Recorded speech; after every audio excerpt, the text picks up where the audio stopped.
Chapter 895. The wind howled and the void cracked. It was a terrifying scene. Everyone thought that some kind of supreme treasure had appeared in this world. Whoosh! 11 figures flew into the sky and stood above the city. The leader was a white-haired old woman. She was as thin as a match and her eyes were sunken. There was a hint of viciousness between her eyebrows. She was the Yun State Mansion Master. The 10 people behind her were men and women. All of them looked middle-aged and their auras were very powerful. There was no doubt. They were the 10 commanders of Yun State. The 11 of them stood in the sky and looked at the broken void. Their eyes were filled with shock. Clang! Suddenly, accompanied by an earth-shattering boom, a bronze stone door appeared in the shattered space. The stone door shone brightly and illuminated the sky. What a powerful aura! That must be a treasure. Everyone stared at the stone door and their eyes were filled with greed. The Yun State Mansion Master and the 10 commanders looked at each other with greed in their eyes. However, just as they were about to rush in, 4 figures appeared in the stone door. There are more people. Everyone was once again bewildered, their gazes firmly fixed on the 4 figures. The 4 figures walked out step by step and their faces became clearer. Finally, the 4 of them walked out of the stone door and stood in the sky. The leader was an old man in a black robe and a black mask on his face. He looked mysterious. The other 3 were young and they also had an extraordinary aura. Who are they? What a terrifying aura. Everyone's pupils shrank when they looked at the 4 of them. The Yun State Mansion Master and the 10 commanders were even more shocked. Due to the fact that they were stronger than the others, they were able to sense the danger brought forth by those 4 people even more. Especially the old man in the black robe. In the eyes of the Yun State Mansion Master and the others, he was like the god of death. They're finally back. One of the young men in white looked at the sky and muttered to himself. Yes. Everyone is here. One of them nodded and glanced at the 4 of them. His eyes were filled with coldness. Who are you? The Yun State Mansion Master swallowed and asked carefully. Who are we? The young man in white mumbled, we are your nightmares. The Yun State Manor Lord frowned.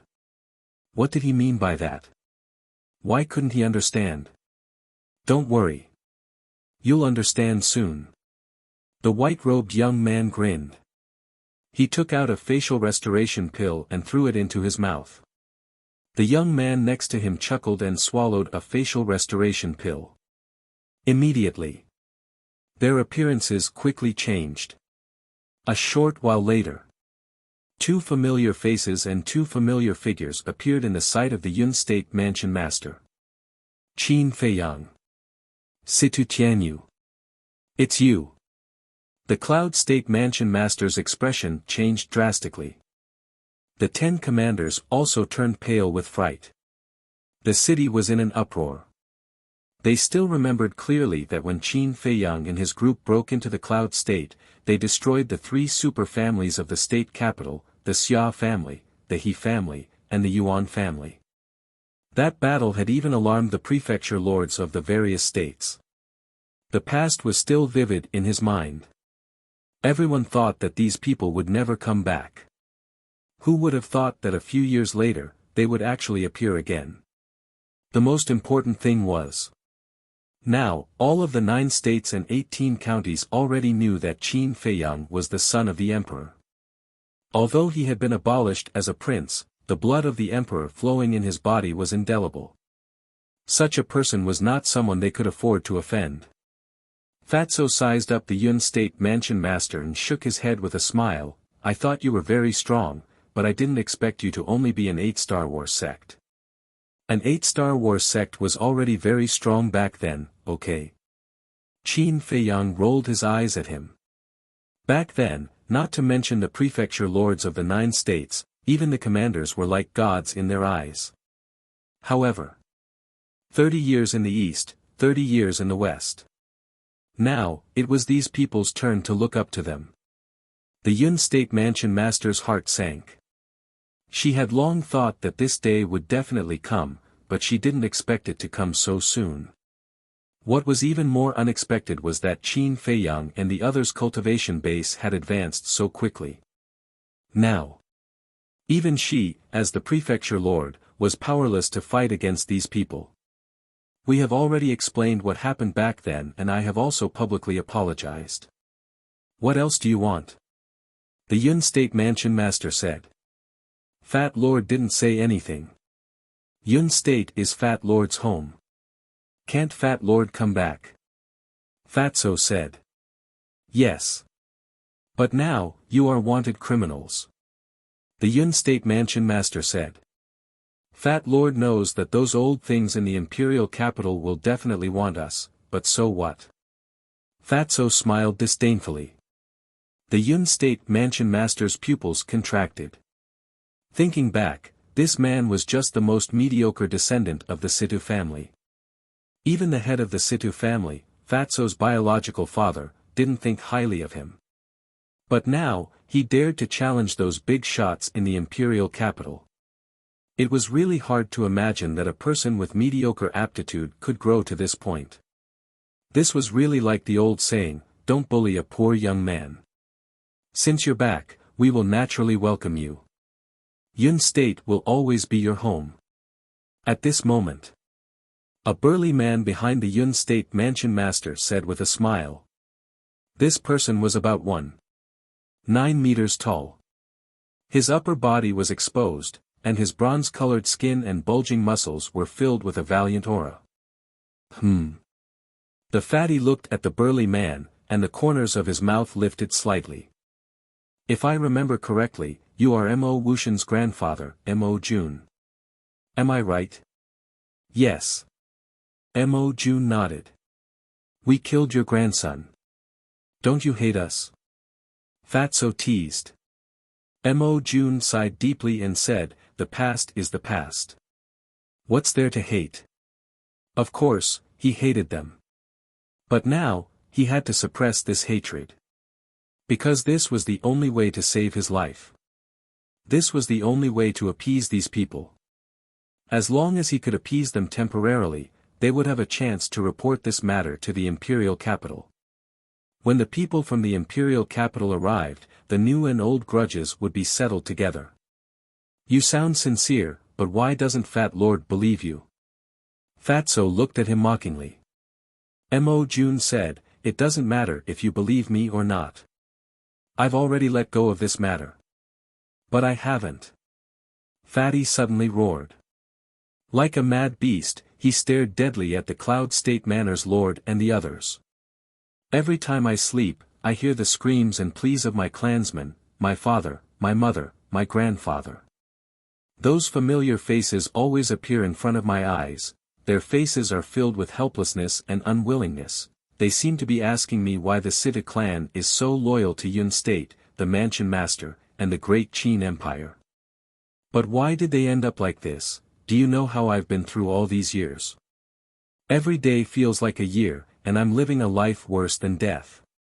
I've been thinking, why is the heavens so unfair? Not only were the good people framed and slaughtered, but they also had to bear the infamy for more than 10 years while the bad people were able to live freely in the world. In the end, I finally found the answer. This is the way of the world. You can't blame others, you can only blame yourself for being too useless. That's why I have to learn to be strong and become stronger. I want to trample all those who humiliated me under my feet. Fatso muttered to himself as a terrifying murderous aura gradually emanated from his body. Looking at Fatso, the Yun State Mansion Master and the 10 great commanders could not help but feel a sense of panic that could not be dispelled. The Yun State Mansion Master said, I'm very sorry about what happened to your Sita clan. But at first, I didn't know it was the He clan who framed you. Then why didn't you investigate clearly before giving the order? Fatso roared. The Yun State Mansion Master panicked. Fat Lord, let me tell you, why didn't you investigate? Because you are the high and mighty Mansion Master, and no matter how strong my Siddha clan is, we are just a dog by your side. We are dispensable. Is that right? Fatso said. It's not like that, the Yun State Mansion Master shook his head. If you don't even dare to admit this, what right do you have to sit on the Mansion Master's seat? What right do you have to control the life and death of my Siddha clan? You don't know right from wrong and don't understand reason. You bastards, all of you will die today. Fatso was furious, and the aura of a 9-star battle master erupted like a volcano. At the same time, he activated the dragon transformation art and transformed into his battle form. Run! The Yun State Mansion Master roared. With the cultivation of a 9-star battle master and the enhancement of a perfect battle art, no one in the entire Yun State could match him. No one can leave. Fatso roared, and like a violent beast, he crossed the void and landed in front of a commander with one step. No. He was now a dragon-shaped violent beast. The fan-sized dragon claw reached out and crushed the commander's head. Blood splattered across the sky. Too strong. Seeing this scene, the other 9 commanders trembled in fear. Their faces were pale, and they couldn't summon the slightest bit of courage to fight. The souls of my Siddha clan need your blood as a sacrifice. Fatso's killing intent erupted. He attacked with both hands and instantly killed 2 more commanders. Blood dyed the void red. This, the people in the city below were scared out of their wits. In their eyes, the 10 commanders were invincible. But at this moment, in front of Situ Tianyu, they were like clay chickens and pottery dogs, unable to withstand a single blow. His strength was too terrifying, wasn't it? How many years had it been, and he had become so strong? How did he do it? Ah! In the blink of an eye, another 6 commanders had lost their lives. Until now, only the Yun State Mansion Master and Mo Jun were still alive. The entire city was dead silent. The Yun State Mansion Master and Mo Jun were also drowned in deep fear. Revenge breeds revenge, when will it ever end? Let go, child. At this moment, a sigh was heard. An old man with mottled white hair flew over from afar and landed in front of Fatty. He looked even older than the Yun State Mansion Master, but his aura was stronger than the Yun State Mansion Master. 9-star Battle Master. You are. Fatso frowned. Chapter 896. So it's you. Fatso suddenly realized and said, are you planning to help them? The old man said, I won't help anyone, I'm just here to resolve this hatred. The seed of hatred has already sprouted, it's not something you can resolve just because you say so. Fat Lord also wants to ask you, what were you doing when they massacred my Situ family? Since you're so kind, shouldn't you come out and stop them? Fatso said. This old man did stop them, but when this old man received the news and rushed over, it was already too late. The old man sighed. Ridiculous. Fatso was so angry that he laughed and landed in front of Mo Jun. Mo Jun's body and mind tightened. Just as he was about to escape, Fatso's arm shot out and grabbed his neck. Lord, save me. Mo Jun hurriedly called for help. No one can save you now. Fatso sneered and looked at the old man. Back then, you didn't help my Situ family. Now, I advise you, it's best not to interfere. After saying that, his 5 fingers began to close, and Mo Jun gradually entered a suffocating state. Lord, I don't want to die yet, save me. Mo Jun looked at the Yun State Mansion Master and screamed. However, the Yun State Mansion Master did not have any reaction. If there was a way, she would have done it long ago and would not have waited until now. Oh right, I still have a trump card in my hand. Suddenly, she seemed to have thought of something and hurriedly looked at Fatso and shouted, let him go immediately, or I'll kill Situ Hai. Uncle Hai. Fatso was shocked, He stared at the Yun State Mansion master and said angrily, "What did you do to Uncle Hai? Back then, when you went to the capital, I guessed that this day would come. So I asked Mo Jun to investigate Situ Hai's hiding place. Heaven will not let down those who work hard. Last year, we finally found his whereabouts and found the cemetery where your clansmen were buried. At that time, we caught him. As for his safety, it's fine now, but if you dare to continue to be presumptuous, then it's hard to say." The Yun prefecture master sneered coldly. Fatso's eyes darkened as he let go of Mo Jun. Mo Jun immediately ran towards Yun State's manor lord, his entire body drenched in cold sweat. Fatso said, "Hand over Uncle Hai, and Fat Lord will leave your corpses intact. No, you have to promise me that you will never hurt us again and never step into the Cloud State again. Then, I will return Situ Hai to you," the governor of Yun State said. Fatso's eyes flickered as he struggled. In the end, he nodded and said, "All right, I promise you. Let him go immediately. It's impossible to release him now. Because I can't believe your words. You guys leave first. Later, I will open the portal and send Situ Hai to the capital of the spiritual state. You guys can go there and find him," the governor of Yun State said. She was also stalling for time. As long as she could trick Qin Feiyang and the others into going to the spiritual state, she would have time to report this to the imperial capital. "Huh, old witch, do you think Fat Lord is an idiot? Are you that gullible?" Fatso laughed. Then he looked at Qin Feiyang and nodded to Qin Feiyang. Qin Feiyang smiled. With a thought, the double-winged snow eagle appeared.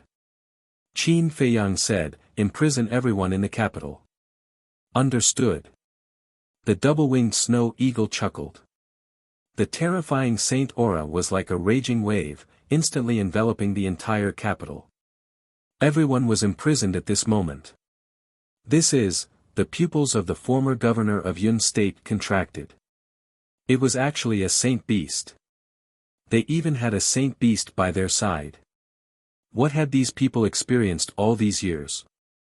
At the same time, the governor of Yun State and Mo Jun's faces were also full of disbelief. The fear in their hearts was even greater than before. "Do you think you can threaten us by taking Uncle Hai away?" With a contemptuous smile, Fatso walked step by step to the governor of Yun State. "What do you want to do?" The governor of Yun State was completely scared. He wanted to run, but he was imprisoned by the majesty and couldn't run. Fatso said, "I'll give you one last chance. Tell me where Uncle Hai is." The governor of Yun State was so scared that he couldn't even speak. "You're not going to say it? Then go to hell." A cold light flashed in Fatso's eyes. He suddenly raised his dragon claw and directly punched the head of the governor of Yun State. Blood splattered all over Mo Jun, who was beside him. Immediately, Mo Jun's entire body was cold, his face was pale, and his soul was scared away. Shwa! Fatso turned to look at Mo Jun and chuckled, "Are you going to say it or not?" That smile, in Mo Jun's eyes, was like the god of death waving at him. I'll say it," facing Fatso's bloody methods, his inner defense finally collapsed. "Where is he?" Fatso asked. "He's in the governor's backyard. We didn't hurt a single hair on him. Instead, we treated him like a guest and treated him well. Can you do me a favor and let me go? I swear, I will be honest in the future and never go against you again." Mo Jun begged. "Don't make it sound so dignified. If it wasn't because Uncle Hai can threaten me, would you treat him well? However, Fat Lord is a man of his word. He will leave you with an intact corpse." Fatso sneered. He raised his hand and a black dragon battle chi appeared. Like a sharp blade, it slashed across Mo Jun's neck. "Ah!" Mo Jun immediately screamed. Blood spurted out from the wound on his neck. Soon, he breathed his last and died. And Fatso's face didn't have the slightest hint of joy. Instead, there was a trace of disappointment that couldn't be removed. He stood in the air for a long time without saying a word. Qin Feiyang walked forward and asked, "The murderer and accomplice are both dead, why are you still so depressed?" "Yeah, they're all dead. I should be happy, but I just can't feel happy." Fatso raised his head and looked at Qin Feiyang, his eyes full of confusion. Qin Feiyang smiled and said, "It's emptiness, right? And it's like you've lost your goal and have no motivation." Fatso nodded. "I can understand. All these years, the only thing that can keep you moving forward is the hatred in your heart. And now that you've taken your revenge, you feel like you're missing something in your heart." Qin Feiyang said. "Yes, it's the feeling," Fatso said. Qin Feiyang immediately slapped Fatso's head and said angrily, "Are we still brothers? You've taken your revenge, but what about me?" Fatso was slightly stunned. That's right. His revenge had been taken, but his boss's revenge hadn't been taken yet. His boss's matter was equivalent to his matter. That's right. He had to pull himself together and continue to fight. However, his head still hurt a little. "What does your revenge have to do with Fat Lord? Don't mess with me." He glared at Qin Feiyang and snorted. Then, he turned and flew toward the central city with a smile on his face. Qin Feiyang shook his head and laughed.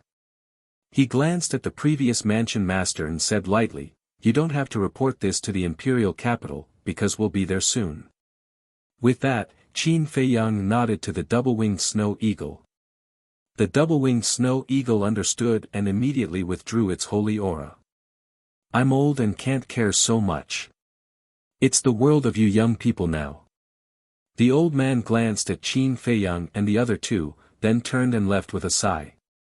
Mu Qin, who hadn't spoken since the beginning, frowned and said, "Now that you're done, can we go to the imperial capital?"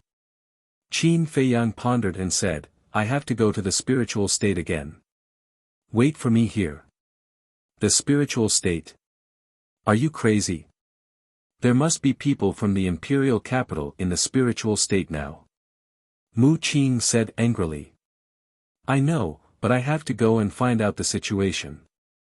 After Qin Feiyang finished speaking, he opened a teleportation gate and walked in with large strides.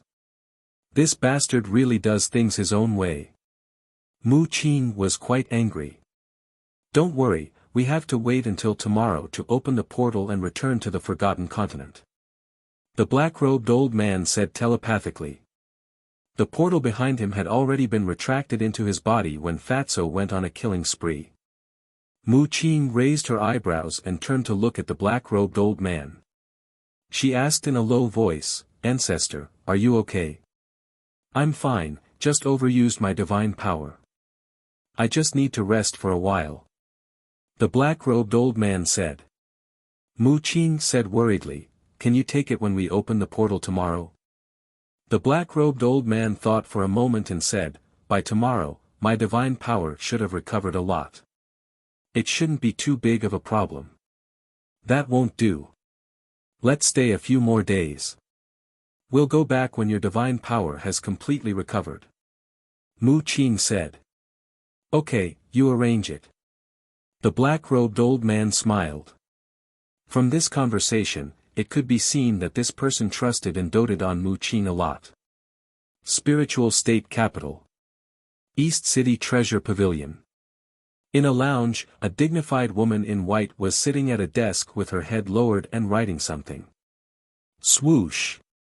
Suddenly, a young man in white descended into the lounge. The woman in white frowned and looked up at the young man. At that moment, she froze there, her expression was full of disbelief. "Aunt Xue, it hasn't been long since we last met. Don't tell me you can't recognize me." Qin Feiyang grinned. "That's right.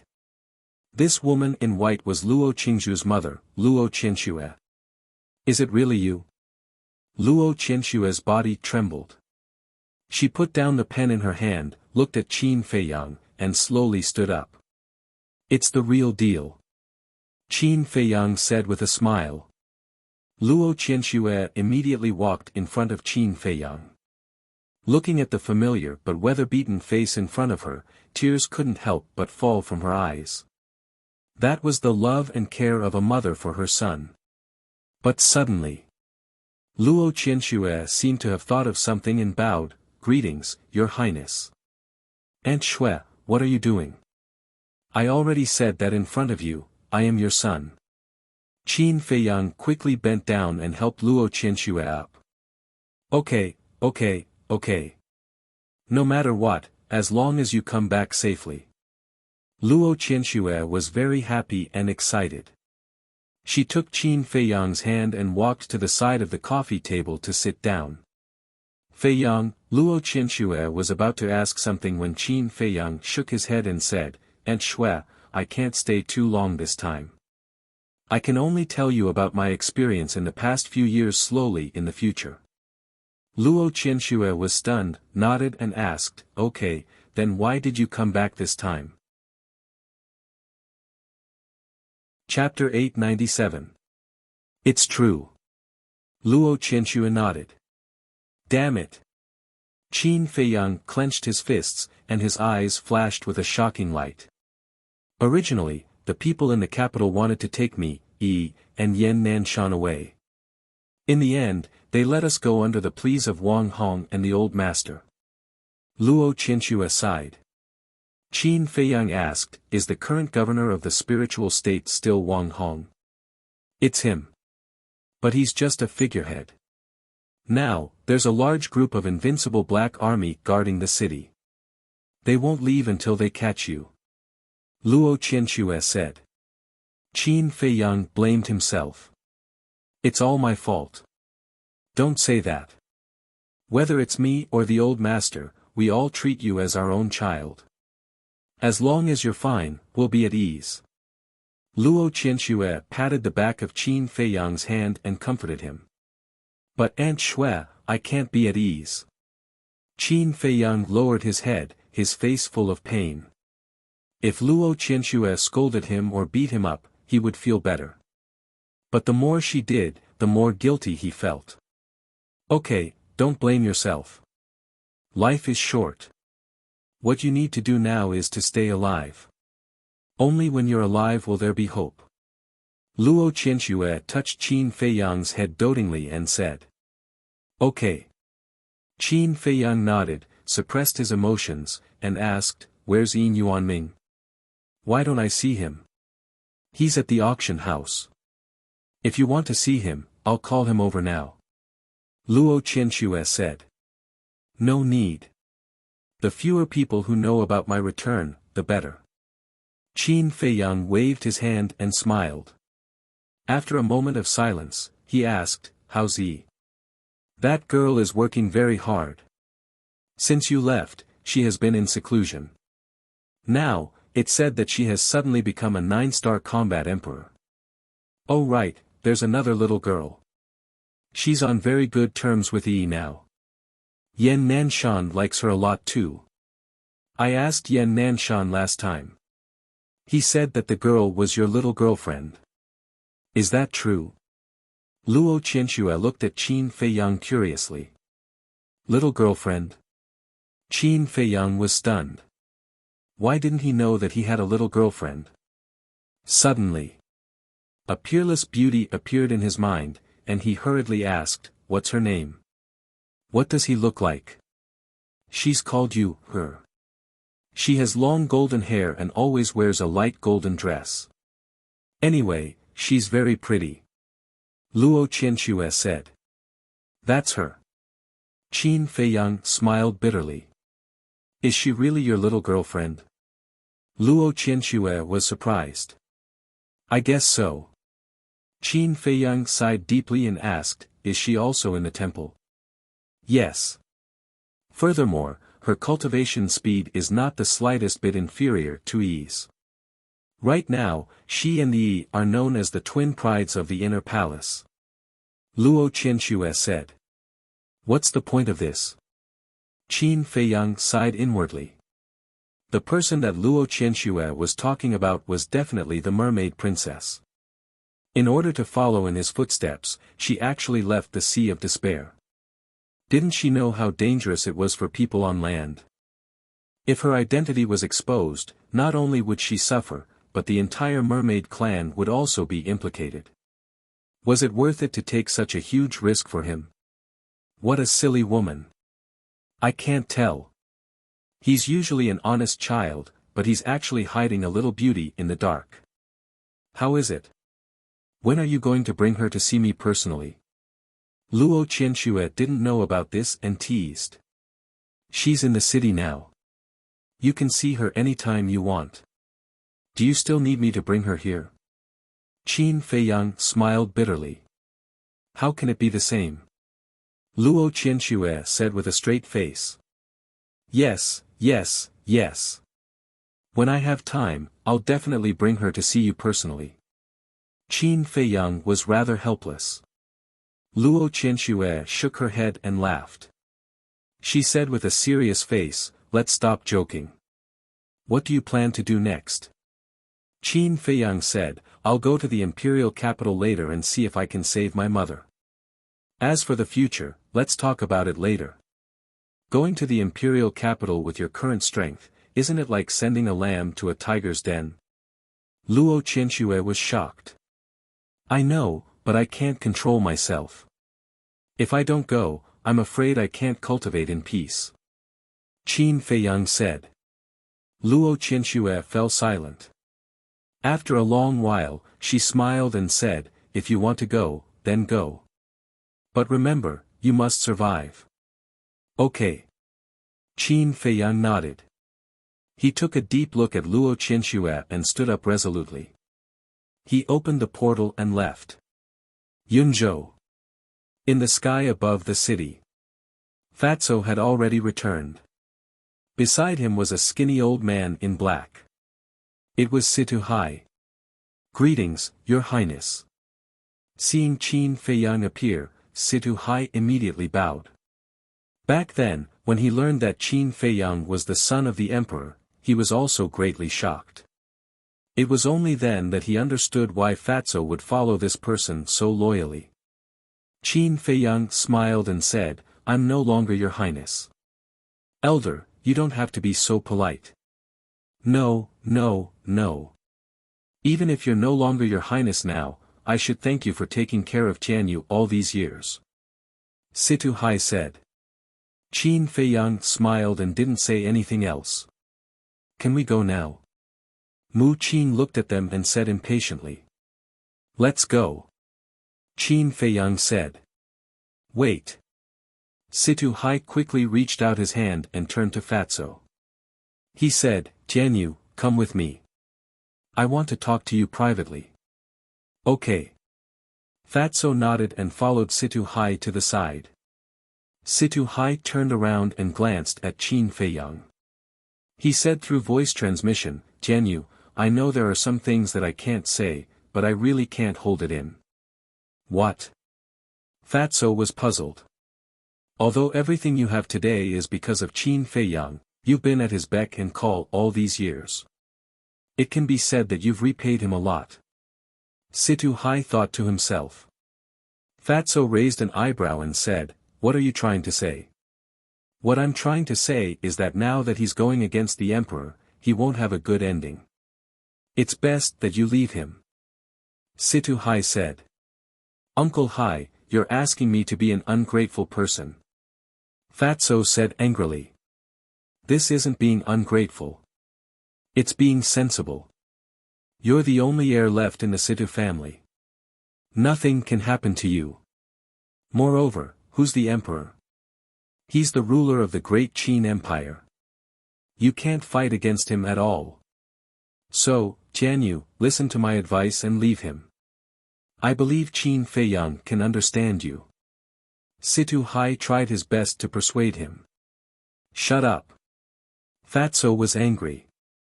I, Fatso, may not be a powerful person, but I still know the word loyalty. We'll share blessings and misfortunes. No matter what the future is, I'll always be with you. Uncle Hai, I don't want to hear these words a second time. You should leave Yun State as soon as possible. The death of the Yun State Mansion Lord will be known by the people in the imperial capital sooner or later. When they investigate, you'll be the first to be taken away.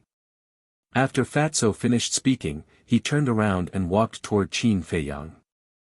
There was a trace of disappointment in his eyes. He was disappointed in Situ Hai. Sigh. What a silly boy. Situ Hai let out a long sigh and didn't send Fatso and Qin Feiyang off.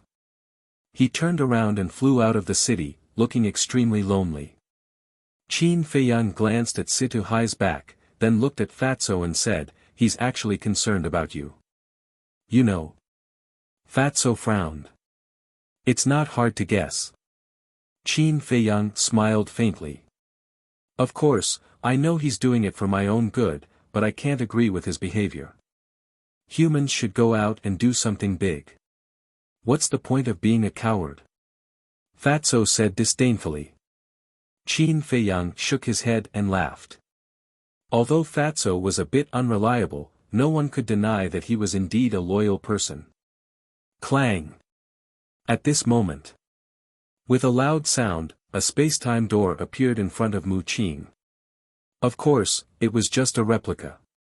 However, even if it was a replica, it could be directly teleported to the imperial capital. "Where should we stay?"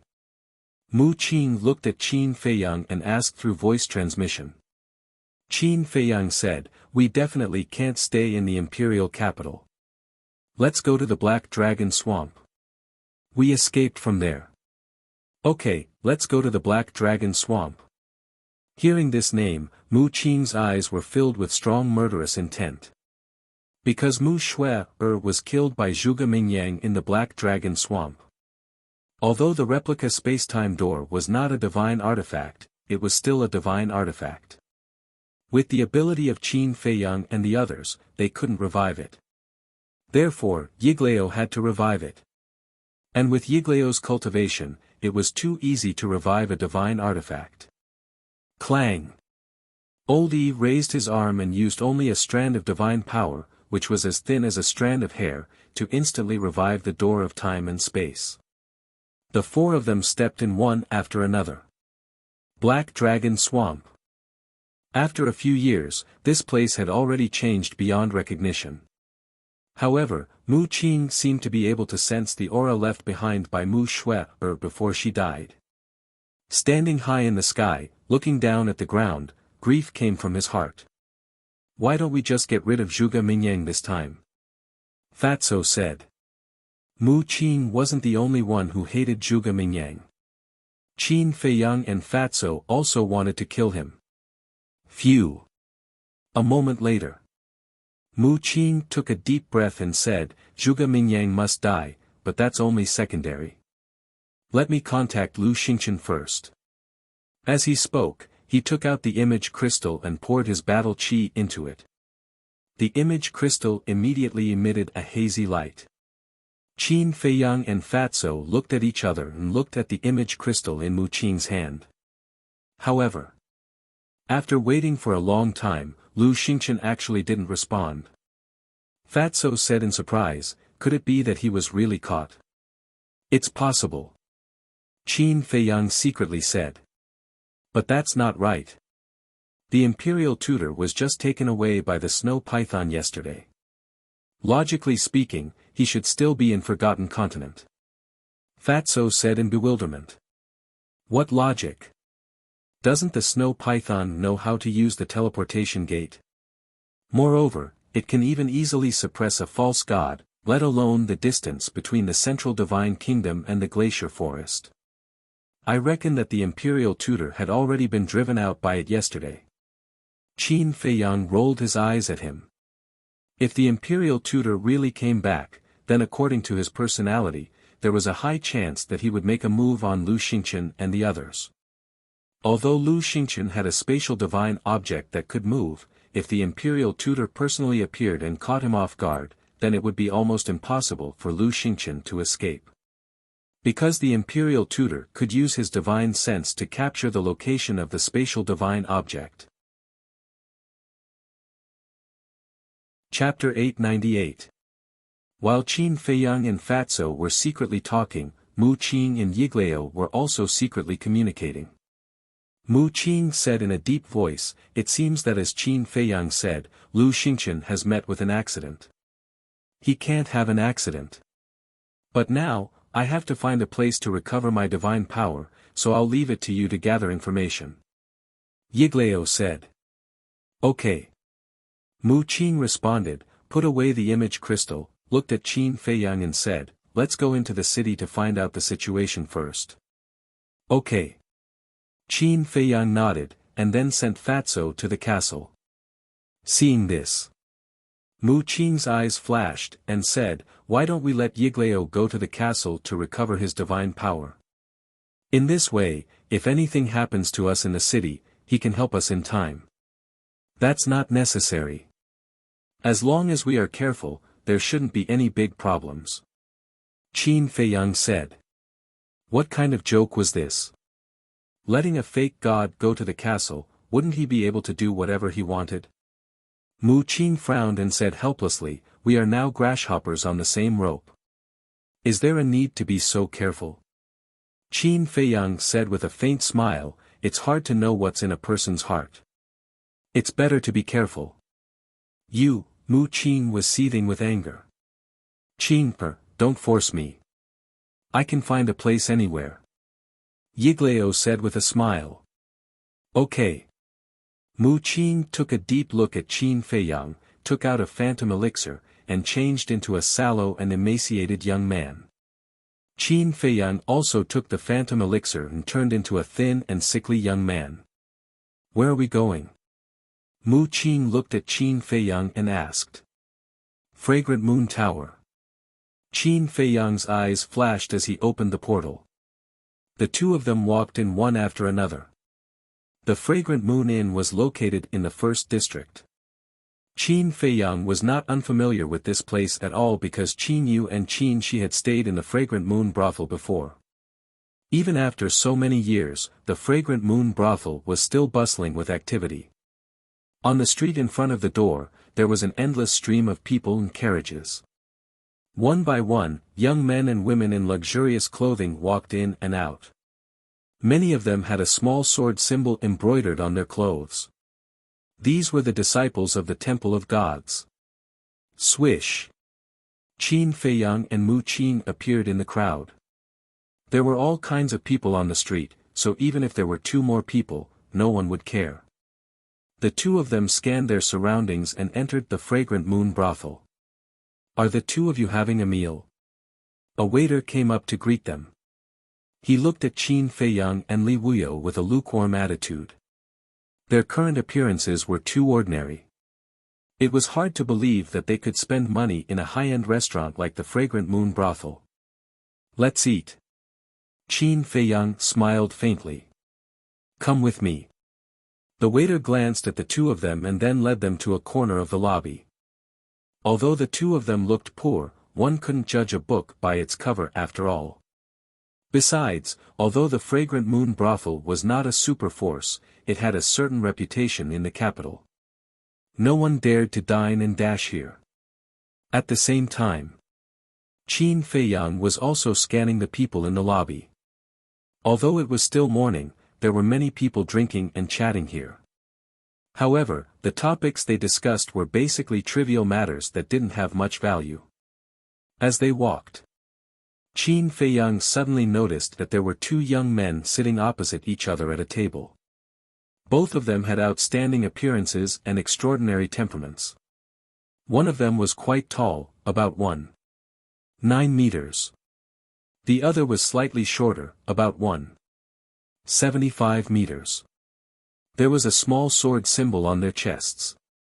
It was obvious that they were both disciples of the Divine Hall. Beside the two of them, there was a table that was empty. No one was sitting at it. Qin Feiyang's eyes flashed. He pointed at the table and smiled. "Let's sit there." Mu Qing glanced at the table and then looked at the two disciples of the Divine Hall next to it. He immediately understood Qin Feiyang's intention. He shrugged and said indifferently, "Anything is fine." The waiter led the two of them over. What would you like to order? After Qin Feiyang and Mu Qing took their seats, the waiter asked with a smile. Qin Feiyang smiled and said, 2 pots of wine first and a few dishes to go with the wine. That's all. Okay. Wait a moment. The waiter shouted, then turned around and ran away in a hurry. Mu Qing glanced at the 2 disciples of the Divine Hall and then looked at Qin Feiyang. He smiled and said, I haven't been to the capital for many years. I wonder if there have been any changes. As he spoke, he winked at Qin Feiyang. Qin Feiyang understood and whispered, I heard that all the princes were killed. I don't know if it's true or not. Although he deliberately lowered his voice, the 2 disciples of the Divine Hall next to them still heard it clearly. The 2 of them couldn't help but turn to look at Qin Feiyang and Mu Qing, frowning slightly. Qin Feiyang and Mu Qing pretended not to see it and continued their discussion. After a while, the waiter brought 2 pots of wine and 4 dishes. He put them on the table and then turned to leave. The 2 disciples of the Divine Hall were still paying attention to Qin Feiyang and Mu Qing. Qin Feiyang and Mu Qing looked at each other with an imperceptible smile in their eyes. Then, the 2 of them drank and discussed as if nothing had happened. You two, just have a few words. Don't keep talking. The short young man finally couldn't help but turn to Qin Feiyang and Mu Qing and whispered. Qin Feiyang and Mu Qing looked at the man suspiciously. The short young man said, I'm doing it for your own good. If you continue to talk, you may die. Qin Feiyang and Mu Qing looked at each other, their eyes full of surprise and doubt. Mu Qing whispered, Brother, what do you mean? The tall young man rolled his eyes and said, It means that the topic you are talking about is already a taboo in the capital. Taboo? So the princes were really killed? Qin Feiyang said in surprise. Shoo! The 2 disciples of the Divine Hall suddenly changed their faces and hurriedly made a gesture to Qin Feiyang to keep quiet. Qin Feiyang also immediately covered his mouth, pretending to be frightened and glancing around. Let me tell you, the short young man wanted to say something, but he stopped and waved his hand. Forget it, I won't say anything. If you want to die, continue your discussion. Brother, what's going on? Don't keep us in suspense. Qin Feiyang transmitted his voice with a curious expression. How about this? A few days ago, we happened to get a spiritual sea pill. If you two are willing to tell us, we'll give it to you for free. Mu Qing offered a tempting offer. A spiritual sea pill. The 2 disciples' eyes lit up. Although they were disciples of the Divine Hall, the spiritual sea pill could repair their sea of qi. It was extremely precious for them. The 2 disciples looked at each other and pondered for a moment. The tall young man asked, Do you really have a spiritual sea pill? Mu Qing took out a spiritual sea pill from his qianquan bag, shook it, and quickly put it away. The spiritual sea pill only had 1 stripe. Even so, the 2 disciples were still tempted. The short young man looked around and whispered, We can't talk about this here. After all, there are too many people here. Understood, understood. Mu Qing nodded repeatedly. Then, he and Qin Feiyang looked at each other. A glint flashed in their eyes. Then, they looked up at the busy waiter and waved at him. Come here. The waiter trotted over and asked with a smile, Sir, what can I do for you? Arrange a private room for me. In addition, the previous expenses of the 2 guests here will also be charged to me. Mu Qing pointed at the 2 disciples of the Divine Hall and smiled. They had heard of it. The 2 disciples were overjoyed. The 2 of them were disciples of the Sacred Hall, so this sort of expenditure was nothing to them. However, they were very satisfied with Mu Qing's attitude. A private room? But the waiter was stunned. Are you afraid that we don't have the money to pay? Mu Qing raised his eyebrows. He took out the spiritual sea pill and shook it in front of the waiter. No, no. The waiter shuddered and quickly shook his head. A flattering smile appeared on his face. What a joke. How could he be poor if he even had a spiritual sea pill? This was also true to the saying, you can't judge a book by its cover. Fortunately, they did not offend them before. Otherwise, they would be in trouble. Then why don't you hurry up? We still have to entertain our distinguished guests. Mu Qing said with a sullen face. Hearing the words, distinguished guests, the two disciples of the divine hall also stood up. The smiles on their faces were even brighter.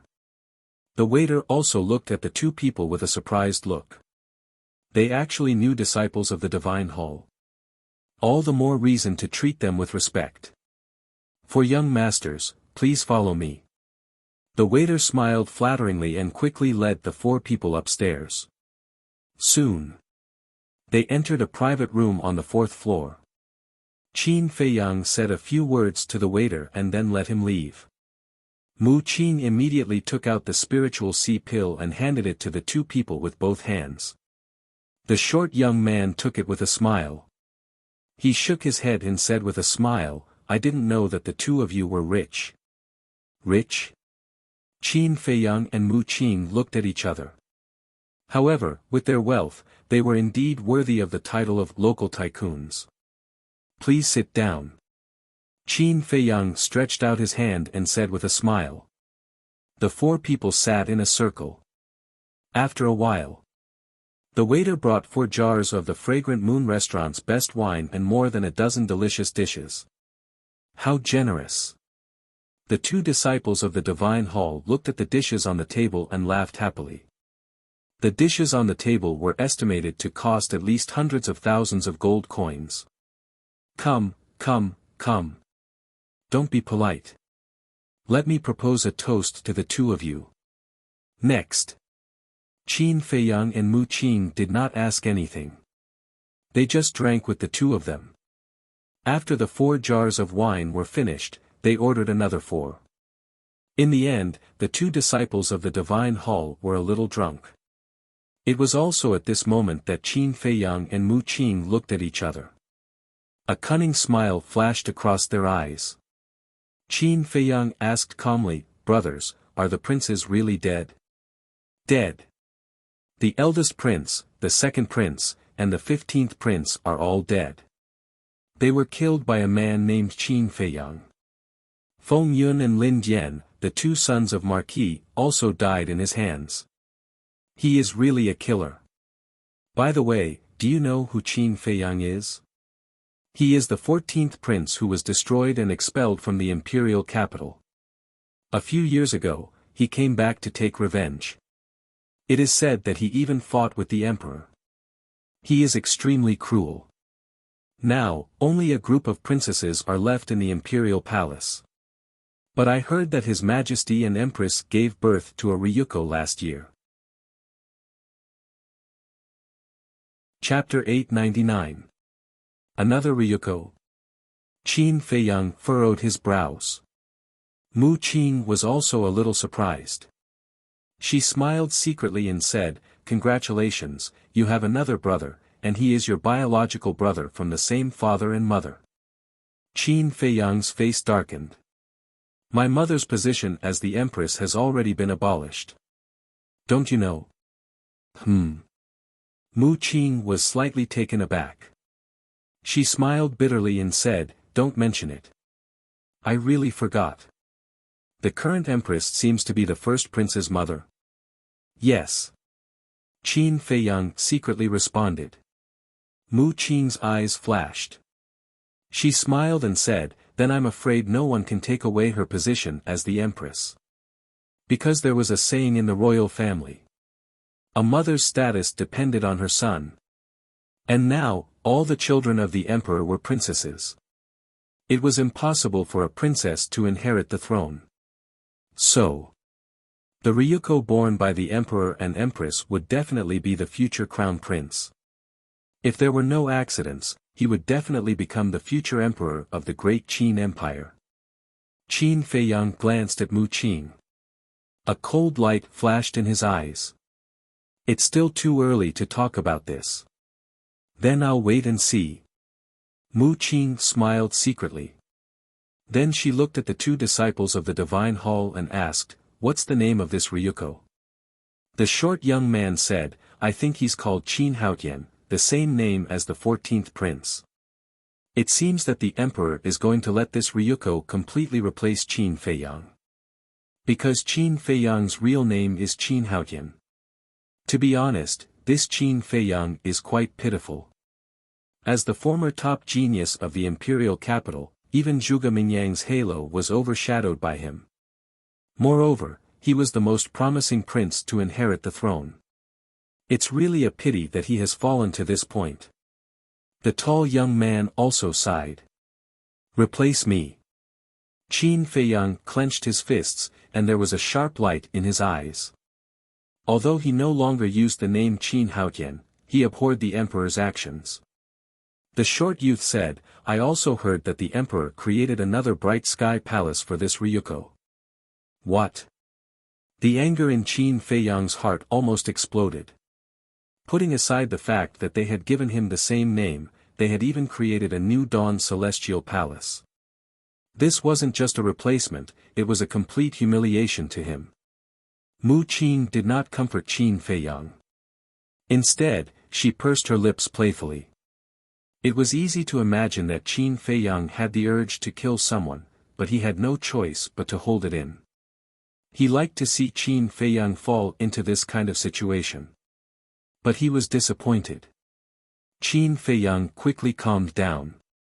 He looked at the two people and asked, "Then, is there any change in the structure of the Divine Hall?" "What change can there be in the Divine Hall? The Elixir Hall and the Martial Arts Hall are still controlled by the sons of the martial marquises. However, a few people have risen rapidly in the past few years. They are even threatening the people on the Elixir God list and the Martial God list." The two said. "Who?" Qin Feiyang was surprised. Lu Xingqian, Ren Wushuang, Shen Mei, Dong Zhengyang, Tan Wu, Wan Qiu, Ling Yu, Luo Dan, Zhao Yu, Feng Ranran, Feng Wuxia, Xue Ning, Xueruo. This group of people entered the imperial capital with Qin Feiyang. They are also from the 9 prefectures. We originally thought that only Qin Feiyang was terrifying, but we didn't expect that these people were also monstrous. The two frowned and couldn't figure it out. This Wan Qiu is still alive. Qin Feiyang was surprised. This guy's life was really tough. However, he still believed that Ren Wushuang and Shen Mei could threaten the people on the Elixir God list and the Martial God list after all these years of growth. After all, the two of them had opened the door of potential. Lu Xingqian, on the other hand, was mysterious and unfathomable. However, although people like Tan Wu and Wan Qiu were talented, it was impossible for them to grow to this level in the past few years. Why was that? Just as Qin Feiyang was thinking, Mu Qing looked at the two people and asked, "Is Lu Xingqian still in the Divine Hall?" "No." The short young man shook his head. Mu Qing's pupils shrank and asked, "Then where is he now?" "We don't know either."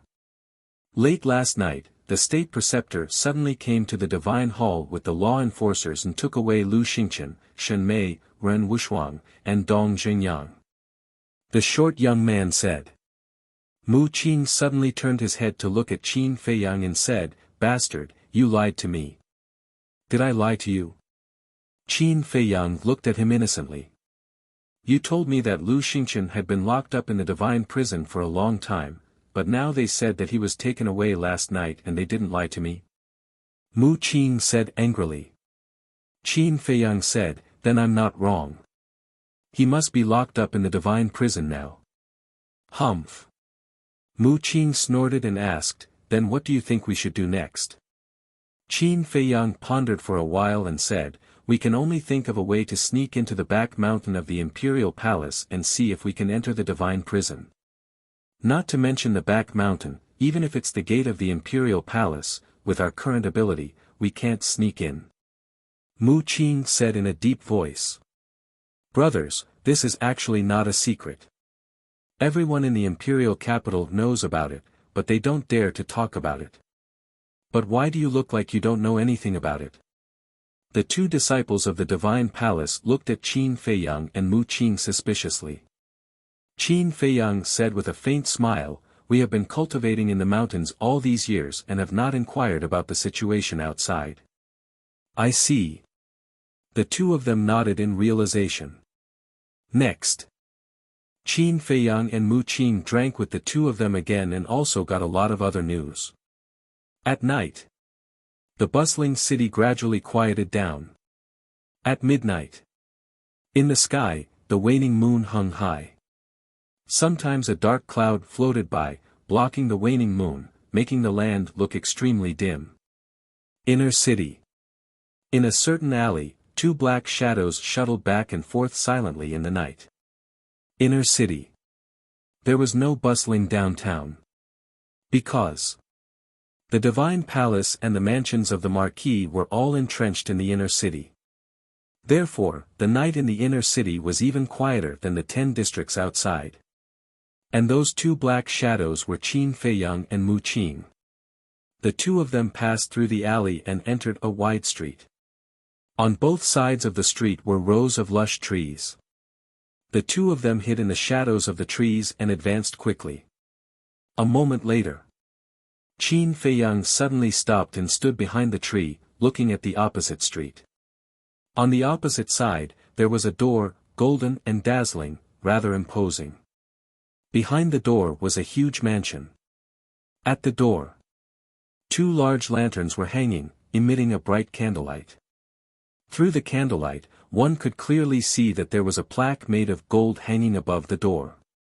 On it, there were 3 bold and powerful words engraved. Qianwu Marquis. On both sides of the door, 4 guards stood upright, emitting a strong aura. "What's wrong?" Mu Qing stopped and looked at the mansion opposite, then looked suspiciously at Qin Feiyang. "Nothing. I just remembered some things from the past." Qin Feiyang shook his head and continued to rush forward. He was no stranger to Marquis Qianwu. That year, Marquis Qianwu set up a banquet and invited him to his mansion. In the end, the two of them fell out. It was Lu Xingqian who saved him. And with the help of Lu Xingqian, they even killed Marquis Qianwu's son, Feng Yun. In order to take revenge on Marquis Qianwu, he even specially sent Feng Yun's corpse to Marquis Qianwu. At that time, Marquis Qianwu was extremely angry. It was estimated that Marquis Qianwu hated him to the bone. However, he did not put a mere martial marquis in his heart. Although the various martial marquis had a high status in the Great Qin Empire, their overall strength was not very strong. There were even some martial marquis manor that were not as strong as those super families. And the reason why they were able to occupy the inner city and have such a high status was completely because of their ancestors. Their ancestors were all people who accompanied the first-generation emperor to conquer the world. About an hour later, Qin Feiyang and Marquis Qianwu passed through the inner city and stopped behind a big tree and looked ahead. In front of them was a wide street and opposite the street was a plaza. The plaza was very big and brightly lit, but there was no one in sight. And at the end of the plaza, there was a tall city wall. The city wall was completely black and tens of meters tall. It emitted a cold aura like a black python that extended to the ends of the earth.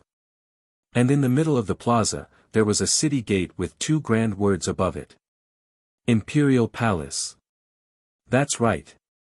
This was the gate of the Imperial Palace. But at this moment, the city gate was tightly shut and there were 10 black armored guards standing on both sides. It was the invincible Black Army. Judging from the aura they emitted, they were all battle saints. Moreover, on the city wall, there was an invincible Black Army soldier every 5 meters. And in the middle of the city gate, one could clearly see a tall and sturdy man sitting cross-legged. He was also wearing black armor, but the aura he emitted was more than 2 times stronger than the other soldiers of the invincible Black Army. Do you see that? With such tight security, even a fly can't fly in, let alone 2 people like us. Mu Qin glanced at the gate of the imperial palace and said in a deep voice. Qin Feiyang remained silent and looked at the tall and sturdy man. Did you hear what I said? Mu Qin frowned and looked in the direction of Qin Feiyang's gaze. His body trembled slightly and he said to himself, who is he? The deputy commander of the invincible Black Army. Qin Feiyang said. Mu Qin rubbed his forehead and said, the deputy commander is personally guarding the gate of the imperial palace. The chances of sneaking in are even slimmer. You're right. It's impossible to sneak in. We have to think of another way. Qin Feiyang said in a low voice. The guards at the gate of the imperial palace were not the scariest thing. The scariest thing was the back of the mountain. Because the Kirin army was guarding the back of the mountain. The Kirin army was even stronger than the invincible Black Army. The Kirin army, suddenly. Qin Feiyang seemed to have thought of something and his eyes shone with a thoughtful light. I've got an idea. After a while. Qin Feiyang withdrew his gaze and turned to look at Mu Qin with a smile. What idea? Mu Qin looked at him expectantly. In the back of the imperial palace, other than the emperor and the state preceptor, the commander and deputy commander of the Kirin army can also enter freely. And they don't have to report to anyone. If we can persuade one of them, it will be easy to enter the back of the mountain. Chapter 900. Convince them. Mu Qin was speechless.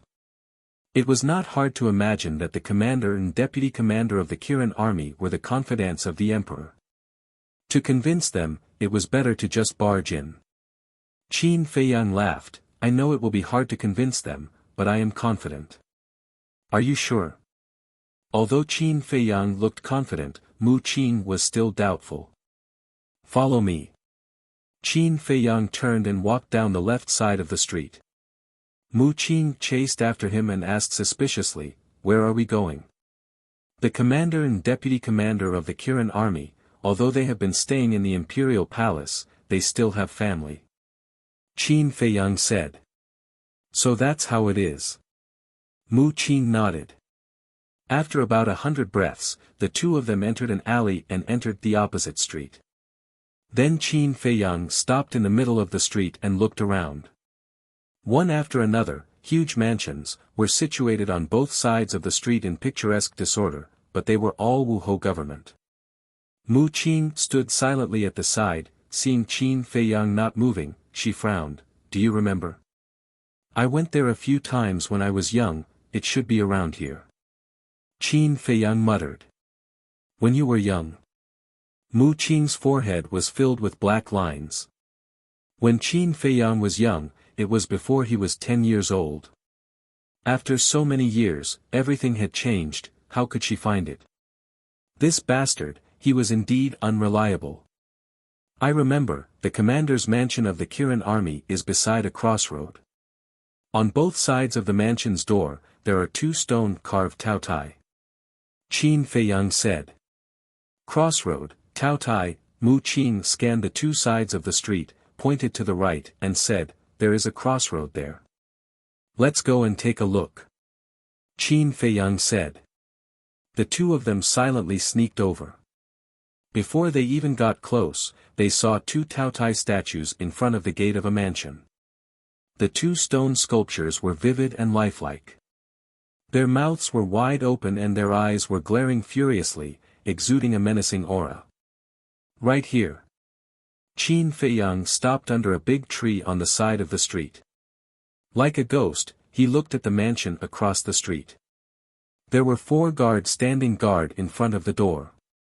They were all dressed in black, and their eyes were looking straight ahead. His aura wasn't very strong. He was a 5-star war ancestor. Above the door, there were 6 large golden words. The Kirin Army Commander's Office. Every stroke of the words was like an iron hook, emitting a shocking murderous aura. Mu Qin swallowed and sent a voice transmission. How's the commander's cultivation? I don't know. But one thing is for sure, it's definitely a battle emperor.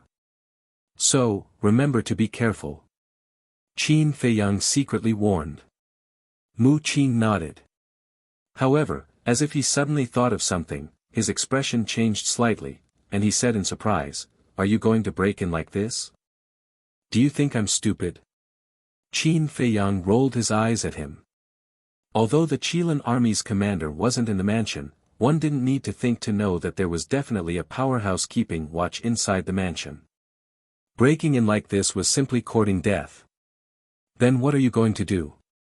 Mu Qin asked. I remember that the Kirin army commander has a daughter who is about the same age as me. What's her name? I don't have a deep impression. I forgot. In short, if we can get her, the Kirin army commander will naturally take the initiative to come to us. I just don't know if she's in the mansion now. Qin Feiyang said. Mu Qin's eyes lit up, and he asked, Do you still remember where she lives? I've only met her a few times. How would I know where she lives?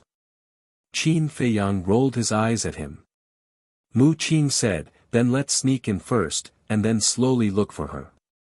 Qin Feiyang glanced at the wall of the mansion, and then looked at the 4 guards at the door, and whispered, Be careful. Don't let them find us. Mu Qin nodded. The 2 of them slowly retreated. They didn't stop until they were out of the sight of the 4 guards. Then, the 2 of them quietly rushed to the opposite side of the street and came to the bottom of the wall. Mu Qin directly prepared to climb over the wall without saying a word. What's the hurry? Let's observe first. Qin Feiyang pulled him down, and then jumped up, holding the edge of the top of the wall with both hands, and craned his head to look inside. What came into sight was a garden with lush vegetation and hundreds of flowers in full bloom, filling the air with a strong floral fragrance. There were also several rockery and a clear stream. The stream flowed slowly, making splashing sounds. On the narrow path in the garden, there were black-clothed guards standing there. Judging from their auras, the lowest cultivation level was a 5-star war master. Mu Qin also jumped up and looked inside. His eyes swept across the guards, and his pupils contracted slightly as he sent a sound transmission, This is too much. According to his calculations, there were no less than 20 guards in the garden in front of him.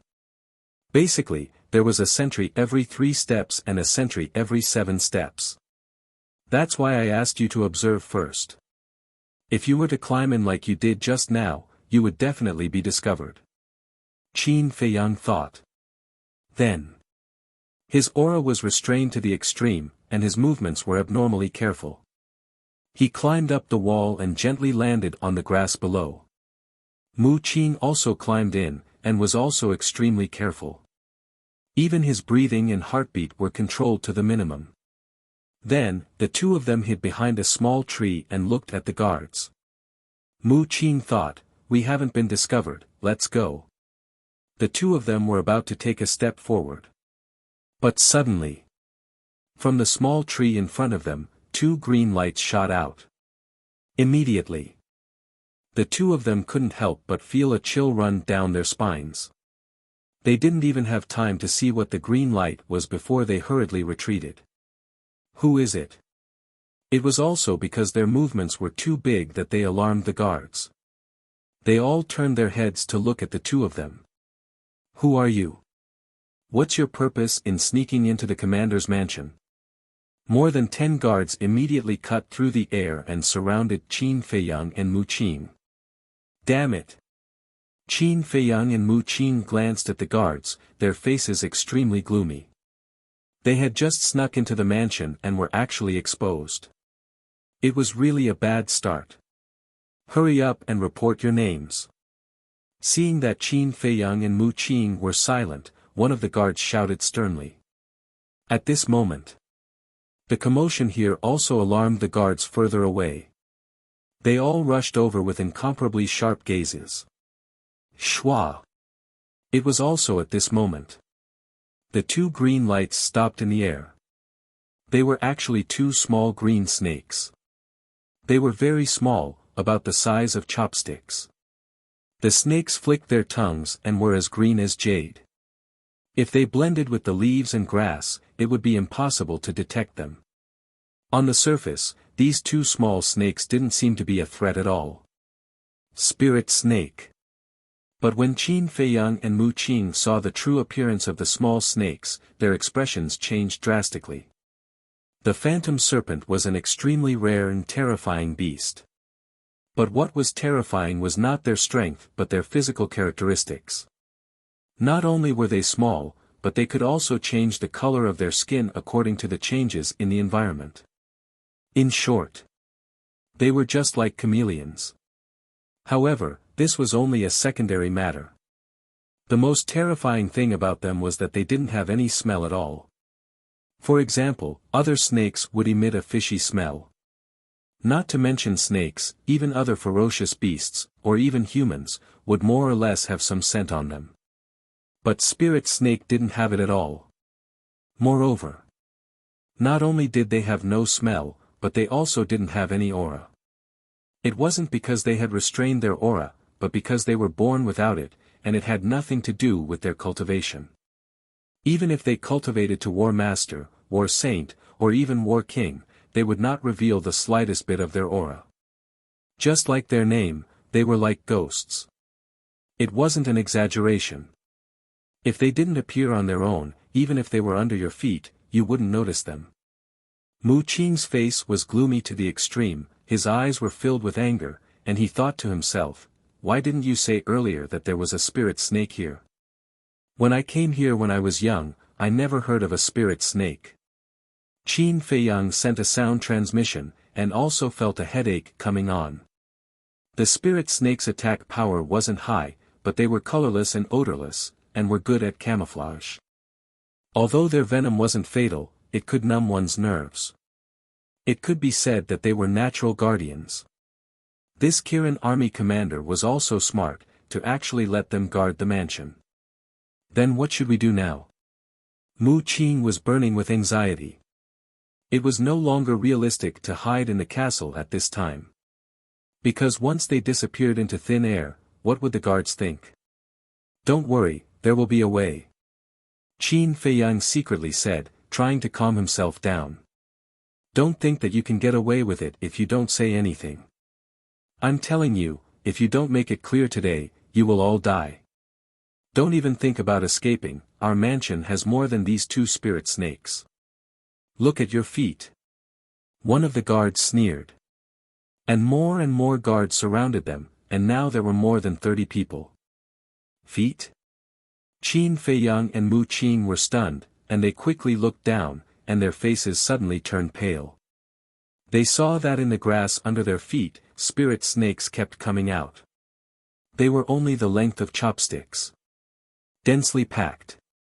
The two of them couldn't help but feel their scalps go numb. What's going on? At this moment, an old man in black came through the air and landed in front of a group of guards. "Butler, you came at the right time, we caught two little thieves." "Yes, they sneaked into the mansion sneakily, I don't know what they want to do," the group of guards said. "Little thieves?" Qin Feiyang was slightly stunned, and suddenly a plan came to his mind. Hearing this, the butler was also stunned, looked at Qin Feiyang and Mu Qing, and sneered, "You are bold, do you know where this place is?" "No." Qin Feiyang shook his head. The butler and the group of guards were stunned. They didn't even know where the Kirin army commander's mansion was. Where did these two little thieves come from? Ahem. The butler coughed and said, "Listen carefully, this is the mansion of the Kirin army commander." "What?" Qin Feiyang's face changed greatly, and his body trembled, looking very scared and desperate. "What? Cramps?" Mu Qing looked at him suspiciously. "Screw you. If you want to live, do it with me." Qin Feiyang cursed secretly. What was this guy thinking? Couldn't he tell that he was pretending? Chapter 901. Looking at the appearance of Qin Feiyang and Li Yunhong, the butler frowned. They really didn't know. The housekeeper said in a deep voice, "Then why did you sneak in?" Qin Feiyang stammered. "Tell me." The housekeeper shouted sternly. Qin Feiyang said, "We came in to see if there is anything valuable." Hearing that, the housekeeper and a group of guards looked at each other. It should be known that the status of the commander of the Kirin army in the capital, even Marquis, had to be respectful to him. These two little thieves actually dared to come here to steal. Their guts were too fat. Your cultivation is not weak. You can casually find a place to make a lot of money. Why did you do this kind of sneaky business? The housekeeper asked. Obviously, he didn't believe Qin Feiyang's words. It's too troublesome to make money. Qin Feiyang lowered his head and said in fear. The housekeeper frowned and said, "So you stole?" Qin Feiyang nodded. Stealing is indeed a way to make money quickly, but do you know the consequences of being caught? The housekeeper looked at the two of them in disgust. He believed it. It was not that he was stupid. It was that Qin Feiyang and the others' pretense was too real. "I know." Qin Feiyang nodded, looked up at the housekeeper, and begged, "We didn't do anything outrageous. Can you let us go?" "Let you go? Humph. Let me tell you, the people I hate the most are lazy people like you who reap without sowing." The housekeeper's eyes turned cold. Whoosh! At the same time, on the grass, two phantom snakes suddenly jumped up and bit Qin Feiyang and the others' legs. At that moment, Qin Feiyang and the others felt a venom seeping into their bodies and then turning into terrible toxins, spreading to their limbs and bones. The first place to be paralyzed was their legs. Now, it was a little difficult for them to take a step. "This is bad," Mu Qin mumbled. If he didn't get rid of the poison quickly, it wouldn't be long before his entire body would be paralyzed. At that time, not to mention these guards in front of him, even a one-star war sect would be able to easily deal with them. The steward glanced at the two of them, and a ferocious look flashed in his eyes. He said, "Send them to the Snake Emperor." What? The expressions of the group of guards changed. His eyes were filled with fear. He seemed to be very afraid of the so-called Snake Emperor. Four bodyguards stepped forward and escorted Qin Feiyang and Qin Haodong out of the garden. "They are the two little thieves. You look so weak, yet you actually dare to come to our governor's manor to steal. Why don't you just kill them?" The guards they met along the way all looked curiously at Qin Feiyang and Bai Yunfei.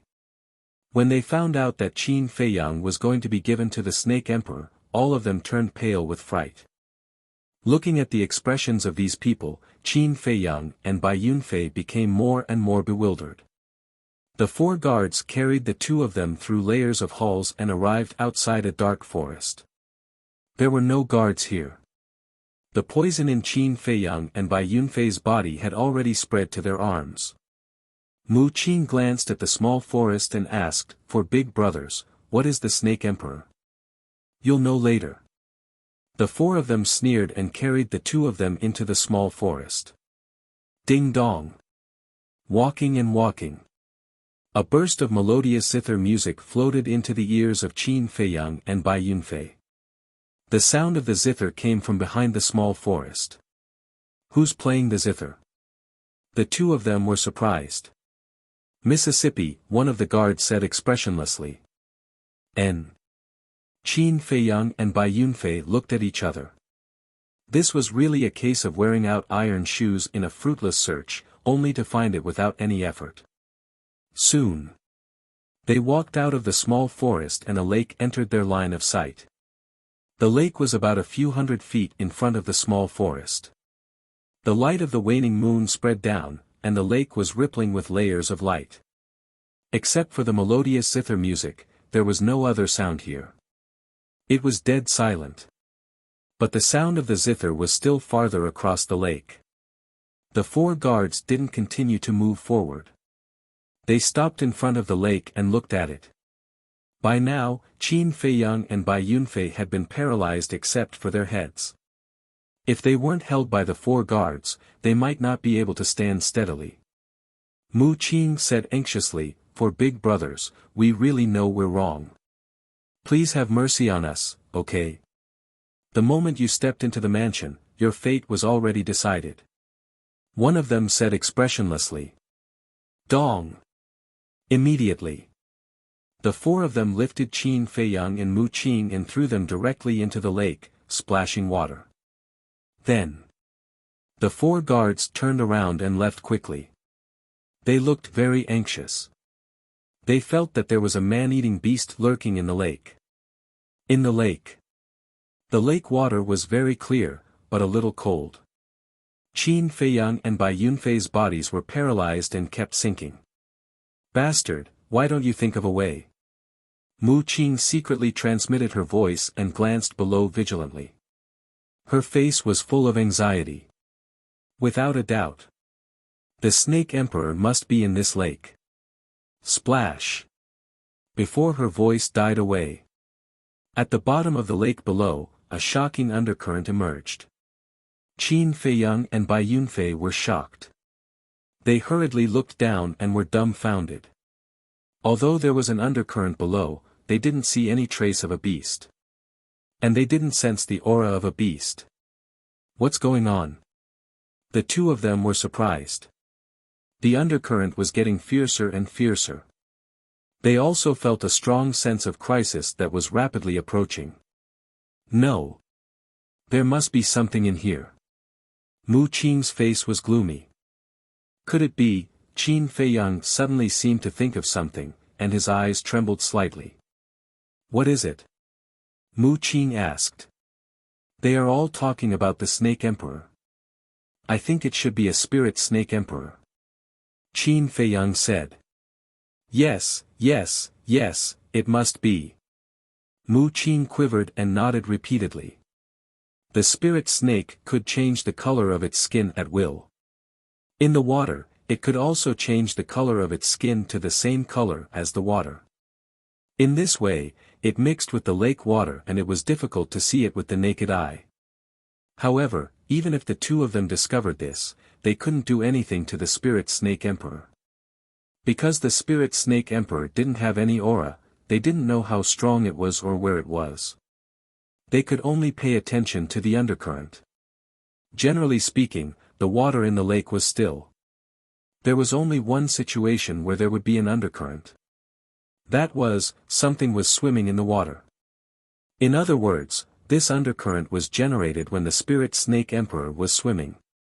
Therefore, as long as they paid attention to the undercurrent, they could distinguish the approximate location of the spirit snake emperor. However, even if they found the location of the spirit snake emperor, they were helpless now. Because their whole body was paralyzed, they couldn't fight back at all. Suddenly, that undercurrent was heading straight for them. The crisis was getting stronger and stronger. Without a doubt, the spirit snake emperor was swimming towards them. Mu Qing struggled for a while. His numb body made him feel despair. At the same time, Qin Feiyang stared at the surging undercurrent, his expression uncertain. Shwa! Just as the undercurrent was about to engulf the 2 of them, Qin Feiyang's mind stirred, and the dual-winged snow eagle appeared out of thin air. Qin Feiyang secretly shouted, "Quickly try and see if you can trap it." The dual-winged snow eagle nodded. A terrifying holy aura roared out and pounced towards the undercurrent. At that moment, the undercurrent quickly retreated to the bottom of the lake. Qin Feiyang's eyes lit up, and said excitedly, "It's escaping, which means that its strength is not as good as yours, quickly imprison it." Boom! The dual-winged snow eagle's holy aura erupted and crazily pounced towards the undercurrent. The lake was also instantly stirred up with huge waves. What's going on with this holy aura? The commotion here was too big, and the people in the governor's mansion were alarmed. Even the entire inner city could feel the holy aura of the dual-winged snow eagle. In the lake, Qin Feiyang and Mu Qing were like fallen leaves in the wind, bobbing up and down with the waves. Someone's coming, quickly. Qin Feiyang urged. He could clearly sense that there were a few powerful auras rushing towards them. The dual-winged snow eagle's eyes darkened slightly, and its battle aura surged. The water in the lake instantly evaporated. Boom! Accompanied by two loud sounds, Qin Feiyang and Mu Qing fell into the mud at the bottom of the lake one after another, and their bodies were in a mess. But at the same time, the dual-winged snow eagle finally caught the spirit snake emperor. It was still the color of water, and it was more than 10 meters long, like a water dragon. It was trapped by the dual-winged snow eagle's battle aura barrier, and it did not seem very strong. The dual-winged snow eagle's eyes flashed fiercely, and it shouted, "If you don't want to die, shrink right now." The spirit snake emperor's body trembled, and it quickly shrank to half a meter long. The dual-winged snow eagle brought it to Qin Feiyang's side and asked, "What now?"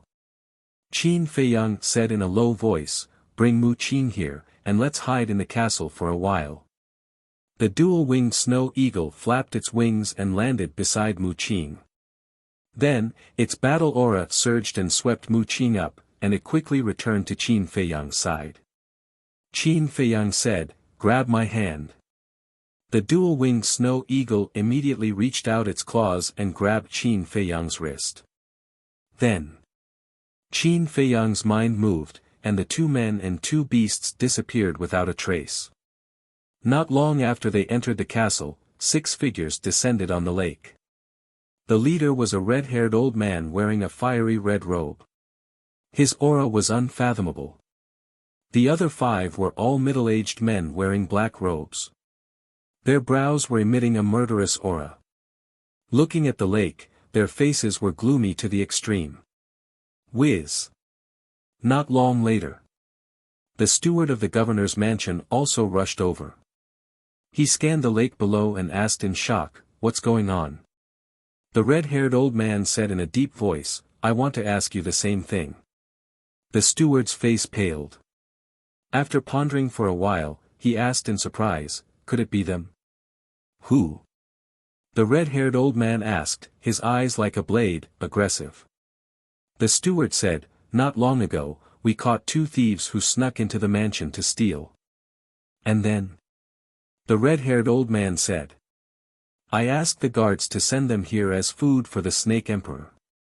However, before they were sent here, they were bitten by the spirit snake and their bodies were already numb. They shouldn't have the strength to fight back. And what appeared just now was also a holy aura. The 2 of them are only war masters." The steward said. Chapter 902. The spirit snake emperor had no aura and could change the color of its skin, so he didn't know if the spirit snake emperor was still here. Of course. He didn't believe that something would happen to the spirit snake emperor with such an innate advantage. But after a while, he didn't get a response from the spirit snake emperor, nor did he see the shadow of the spirit snake emperor. Gradually, the red-haired old man's heart sank. He looked at the butler and said gloomily, "Go and call those guards over." "Okay." The butler nodded and hurriedly turned and flew away. Soon, he flew back with the 4 guards. "Greetings, Lord." Seeing the red-haired old man, the 4 of them hurriedly bowed. "Let me ask you. Did you throw those 2 into the lake?" The red-haired old man asked. "Yes. We only left after watching them sink into the lake." The 4 of them nodded. The red-haired old man said, "Did they do anything unusual on the way?" "No. They were all under our control. If there was anything unusual, we would definitely have noticed." The 4 guards said. "Damn it."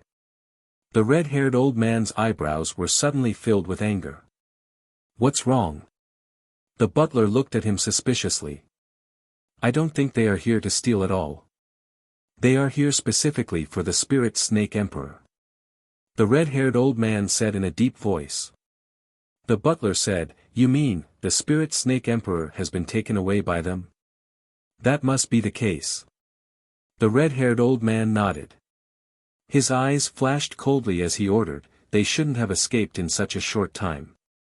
Immediately seal the mansion and don't let anyone suspicious go. The butler asked, should we report this matter to the commander? Of course. The spirit snake emperor was tamed by the commander with great difficulty. How can it be taken away by others? The red-haired old man said coldly, then looked at the 5 burly men and said, you guys stay here. The 5 of them nodded. Then the red-haired old man turned and left. The butler immediately led the 4 guards to make the arrangements.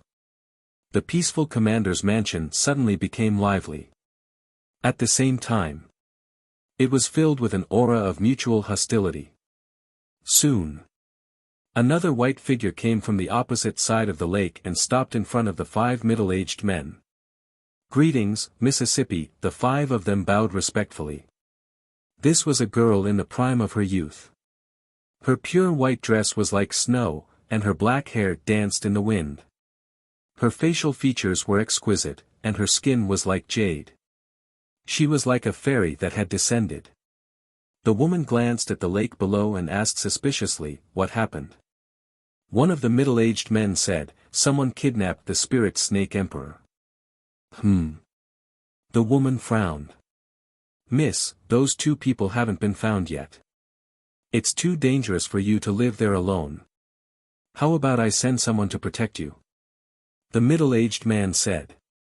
It's all right. The woman smiled, turned around, and left.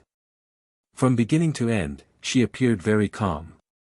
In the meantime, inside the castle, Qin Feiyang and Mu Qing had taken the detoxification pill. Most of the toxins had been removed, and they could move their limbs. With Lu Hong's help, Qin Feiyang stood up and looked at the Spirit Serpent Emperor. Spirit Serpent Emperor was still trapped in the battle chi boundary. Its eyes seemed to be formed by water as it stared at the double-winged snow eagle in horror. Do you want to die? Qin Feiyang asked. The Spirit Serpent Emperor shook its head like a rattledrum. What a coward! Qin Feiyang couldn't help but laugh and said, then tell me your cultivation. 9-star battle sect. The voice of the Spirit Serpent Emperor sounded in Qin Feiyang's mind. Not bad. Now you have 2 choices. First, submit to me. Second, die. Qin Feiyang said. When he found the Spirit Serpent Emperor, he had already thought of subduing it. Because of the innate advantage of the Spirit Serpent Emperor, it could help him a lot. He could even cultivate it into an invisible killer that would strike fear in people's hearts. The Spirit Serpent Emperor hesitated. I know what you are hesitating about. Your current master is the commander of the Kirin army.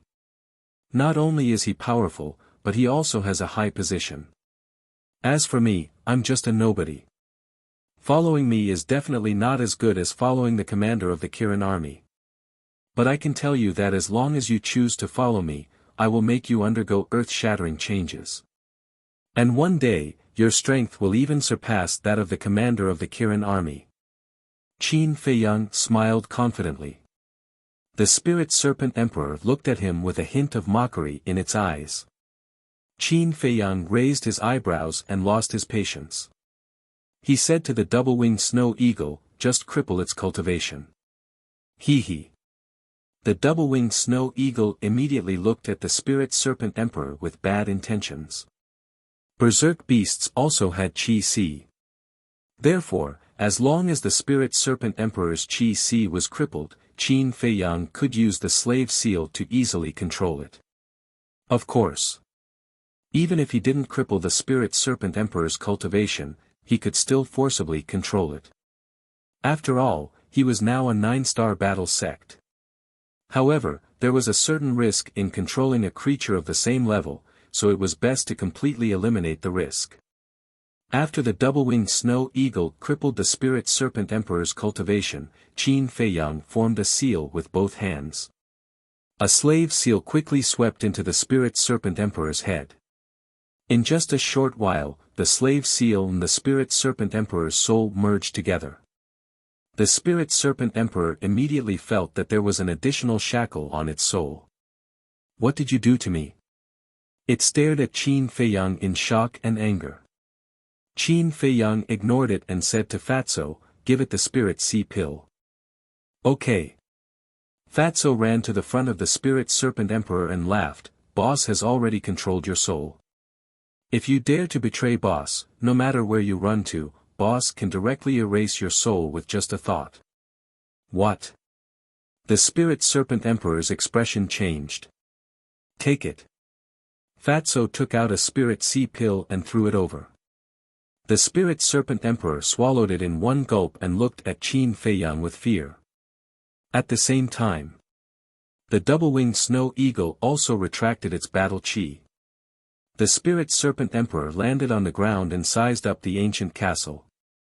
Suddenly, its gaze locked onto Wolf King, its heart filled with bewilderment. At this moment, Mu Qing, who was at the side, frowned. After the double-winged snow eagle caused such a ruckus, the governor's mansion is now on full alert. How are we going to kidnap that young lady? Qin Feiyang remained silent. Fatso suddenly said, why do I think that young lady isn't very afraid? Everyone looked at him suspiciously. Didn't you hear? Just now, someone said that they would send someone to protect her, but she refused. This means that she's not worried at all. Could it be that she's very strong? After Fatso finished speaking, he couldn't help but look at the spirit serpent emperor. Qin Feiyang and the others also turned their heads to look at the spirit serpent emperor. The spirit serpent emperor shrunk its neck and said, Miss is only a war emperor. What? A mere war emperor dares to be so conceited? It can't be that she didn't sense Old Eagle's aura before, right? Wolf King was shocked. Is that possible? Everyone in the governor's mansion was shocked by this emperor's aura, let alone her. The double-winged snow eagle rolled its eyes. Then why is that? Wolf King was suspicious and puzzled. The spirit serpent emperor said, she might be having a secret rendezvous with that man again. Rendezvous? Qin Feiyang and the others were stunned. Who is it? Fatso asked curiously. It's a man called Wan Qiu. He goes to look for Miss every now and then. I've seen him a few times. The spirit serpent emperor said. Wan Qiu. Qin Feiyang and the others looked at each other. What's going on? He actually got together with the daughter of the Kirin army's commander. This guy is quite capable. Qin Feiyang asked, does the commander know about this? Yes. But the commander doesn't allow them to be together. Because the commander investigated Wan Qiu and found out that he doesn't have a good character. The spirit serpent emperor said. Qin Feiyang said, so they have been having secret rendezvous behind the commander's back. Yes. In the past, Miss lived in the backyard with many maids. But because of this, she fell out with the commander and moved to the back of the mountain alone. Everyone thought that Miss was just angry with the commander, but in fact, she wanted to find a quiet place to meet Wan Qiu. The spirit serpent emperor said. Qin Feiyang said, in other words, everyone in the governor's mansion doesn't know about this yet? Yes, only I know. Several times, I lay next to them and watched them have secret rendezvous. There was a hint of vulgarity in the spirit serpent emperor's tone. Ah. Qin Feiyang and the others were stunned, and their faces twitched. They couldn't tell that this guy was a peeping Tom. However, it was quite capable. If it were anyone else, they wouldn't be able to do it. Fatso asked, then why didn't you tell the commander about this? I don't want to be a busybody. The spirit serpent emperor said indifferently. Wan Qiu, I really don't know why that woman would fall for Wan Qiu. Qin Feiyang shook his head. He knew Wan Qiu too well. Not only was his character bad, but he was also a shameless villain. Mu Qing smiled and said, actually, this is good news. Yes. We don't need to take any more risks. As long as we catch Wan Qiu, this lady will naturally come to us. Qin Feiyang nodded. Fatso said, there are people guarding outside now, how are we going to leave the commander's mansion? Don't worry. When they can't find us in the mansion, they will naturally leave. Qin Feiyang smiled faintly. That, at this moment. The Spirit Serpent Emperor sized up Wolf King, then looked at Qin Feiyang and asked carefully, are you Qin Feiyang? You can't recognize me? Everyone was stunned, then looked at Wolf King in unison. This guy was indeed the best way to identify Qin Feiyang's identity. Yes. Qin Feiyang nodded. It's true. The Spirit Serpent Emperor was stunned and said in disbelief, you actually dare to come back. Qin Feiyang said, in my dictionary, there is no such word as dare. Then are you back this time to take revenge? The Spirit Serpent Emperor asked. Do you think I can do it with my strength? Qin Feiyang asked. Definitely not. The Spirit Serpent Emperor shook its head. That's right. Chapter 903. About 1 hour later. The people in the governor's residence searched every corner, but they couldn't find Qin Feiyang. Hence, they expanded their search to the entire inner city. The 5 middle-aged men guarding the lake also secretly went to the back mountain to protect the daughter of the Kirin army's commander under the orders of the red-haired old man. Qin Feiyang wouldn't let go of such a good opportunity. He left the ancient castle alone, opened the teleportation door, and left the governor's residence silently. Divine Palace. On a small path, a skinny white-clothed young man suddenly appeared in the void. It was Qin Feiyang. Compared to the governor's residence, the Divine Palace was easier to sneak into.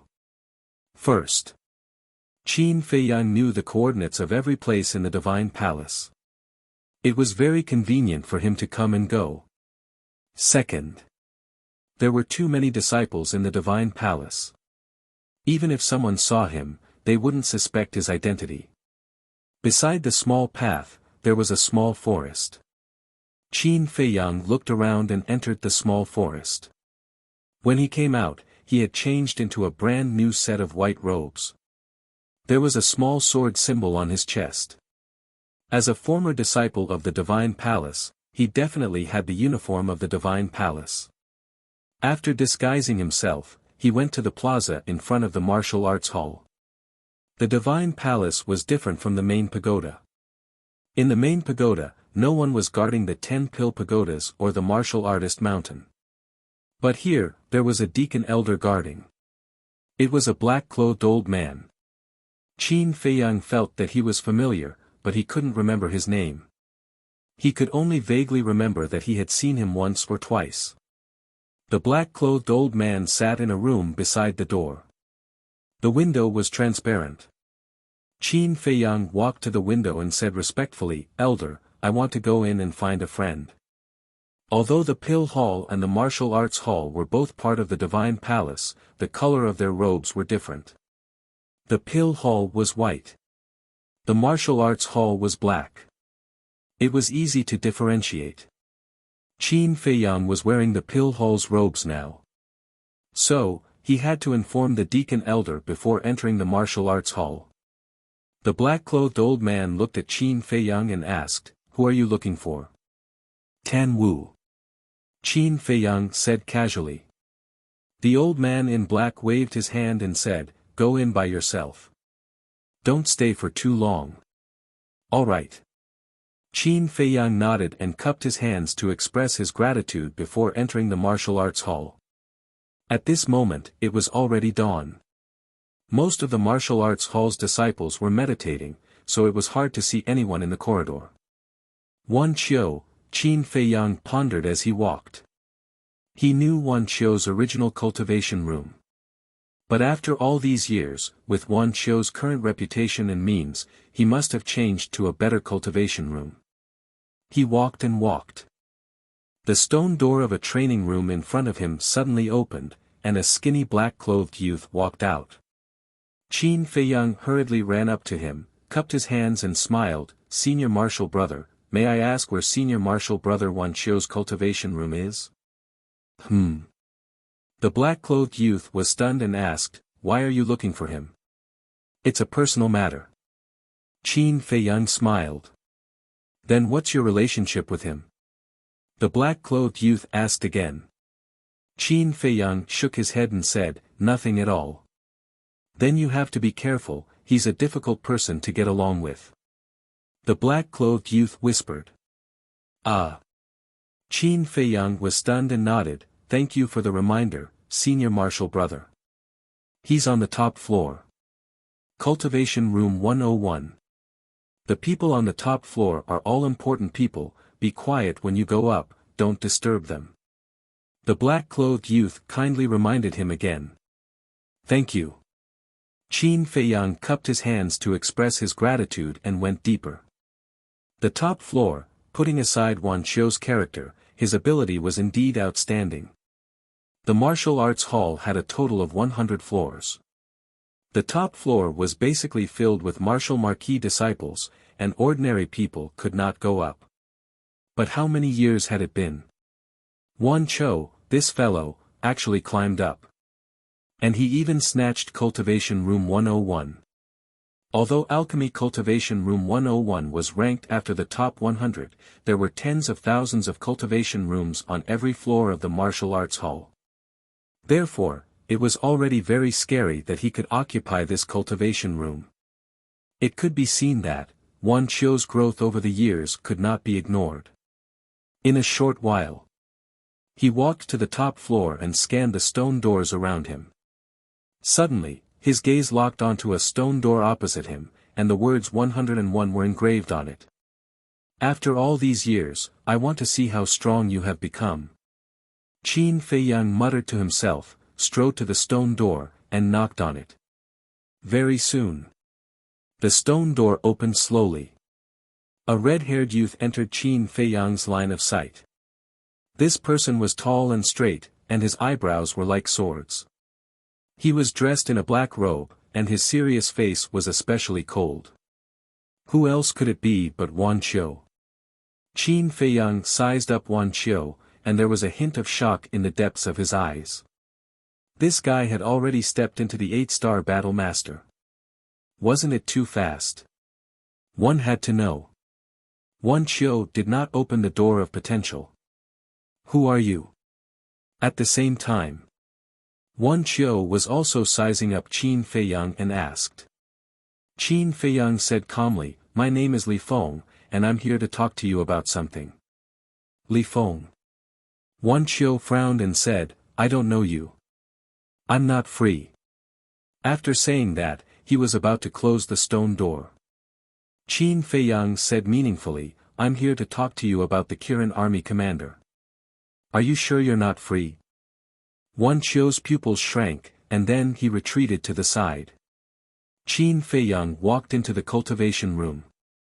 Wanchio immediately closed the stone door. Come in and sit. Following that, he led Qin Feiyang to the lounge. But when he reached the door of the lounge, he suddenly turned around and stretched out his arm like an eagle's claw, grabbing Qin Feiyang's neck. However, this sudden turn of events did not cause Qin Feiyang to panic. His eyes narrowed slightly, and a dangerous signal passed through him. Wanchio said in a deep voice, tell me, what do you know? I know a lot. For example, you guys secretly met somewhere behind the Kirin army commander's back. If I'm not wrong, you just came back from that place not long ago. Qin Feiyang laughed. How do you know? Wanchio's eyes trembled as he shouted. The hand that grabbed Qin Feiyang also increased in strength, and the look in his eyes was rather sinister. Because I was also at the commander's residence at that time. Qin Feiyang grinned, raised his arm, grabbed Wanchio's fingers, and slowly pried them open one by one. What? This strength is so strong. Wanchio's expression changed, and he said in shock and anger, who exactly are you? After preeing Wanchio's hand open, Qin Feiyang grabbed Wanchio's wrist and grinned, I'm your old friend. Don't play tricks. Wanchio shouted angrily. But before his voice faded, he felt a flash in front of his eyes, and in the next moment, he appeared in an unfamiliar place. "This is," Wan Qiu looked around in surprise. This was of course the castle. But Wan Qiu had never been here before, so he did not know. However, Wolf King, Black Dragon Snake, Pangolin, Lu Hong, Fatso, he recognized them. Looking at those familiar figures, he felt like he was struck by lightning, and his body and mind trembled. How could it be them? In that case, he suddenly looked at Qin Feiyang, and his eyes were filled with deep disbelief. Qin Feiyang said playfully, "Are you surprised? When did you come back?" Wan Qiu was shocked and angry. "In the morning." Qin Feiyang said. Wan Qiu panicked. Suddenly, he noticed Spirit Snake Emperor, and his pupils constricted. "So it was you who kidnapped Spirit Snake Emperor in the commander's residence?" Qin Feiyang said, "This was just an accident. I entered the commander's residence to kidnap your little girlfriend." "You dare!" Wan Qiu's expression changed, and he shouted angrily. "It seems that you care about her. But I believe that you only care about her identity and status." Qin Feiyang said. Wan Qiu suddenly looked as if his tail had been stepped on, and his face was full of gloominess. "It seems that I'm right. You want to use her family background to achieve your ambition. Don't misunderstand, I'm not mocking you. On the contrary, I admire you. When you first entered the temple, you curried favor with Lin Jian and the other marquis' sons, and later on, you curried favor with the princes.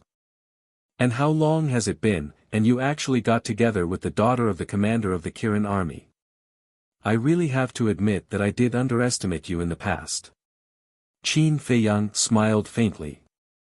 Wan Qiu's face darkened, and said, "Then why are you looking for me now? What do you think?" Qin Feiyang smiled mockingly. Wolf King, Fatso, and the others also looked at him with evil intentions. Wan Qiu's face could not help but turn pale. At this time, Mu Qin raised her eyebrows, and said, "Don't waste time, hurry up and act." "Act?" Wan Qiu looked at them in surprise. Qin Feiyang glanced at Wan Qiu, then looked at Fatso and Wolf King, and said, "Watch him." The man and the beast nodded. Qin Feiyang left the castle with Mu Qin, and immediately opened the portal and walked in. Black Dragon Pool. The two appeared out of thin air, but there was no trace of Yiglao. Qin Feiyang said, "This plan, we still need Yiglao's help." "What do you want to do?" Mu Qin asked. "It's definitely impossible to get the commander of the Kirin army to sincerely help us.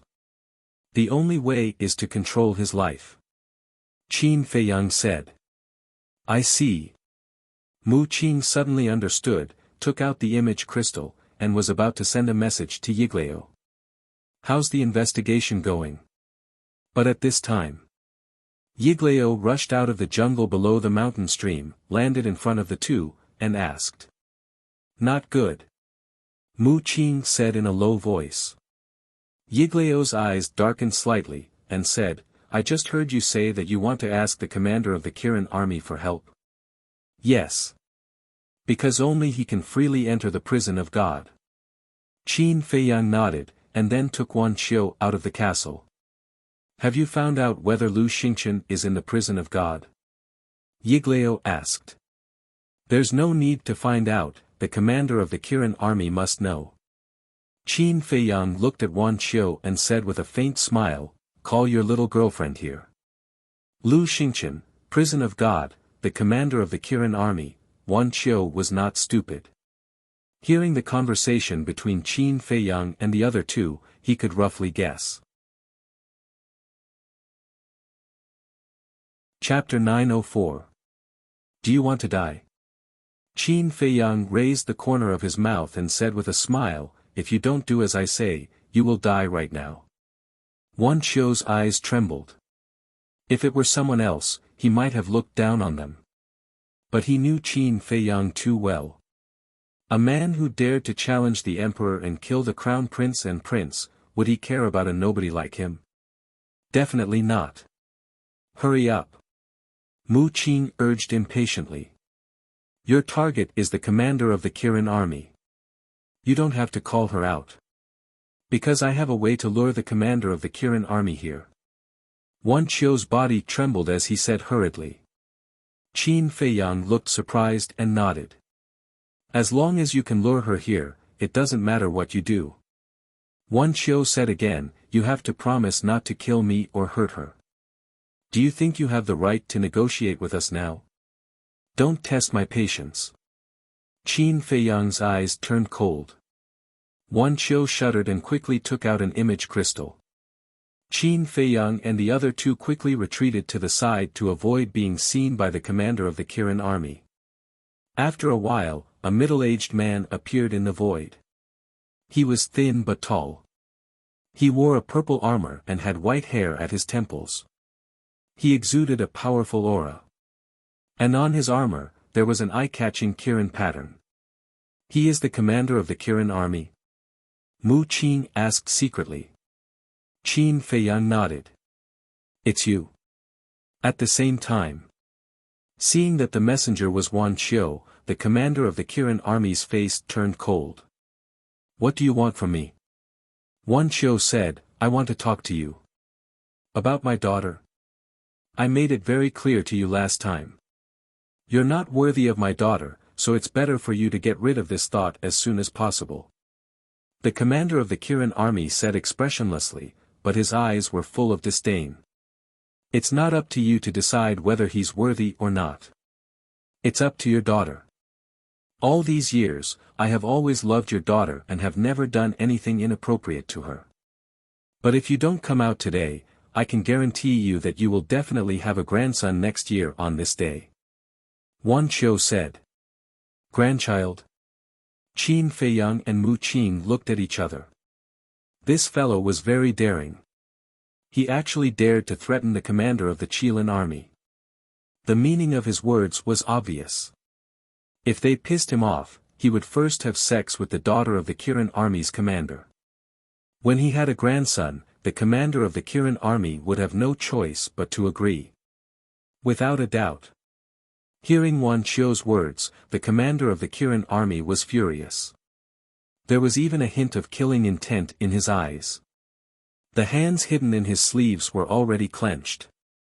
He said, Where are you? I'll be right there.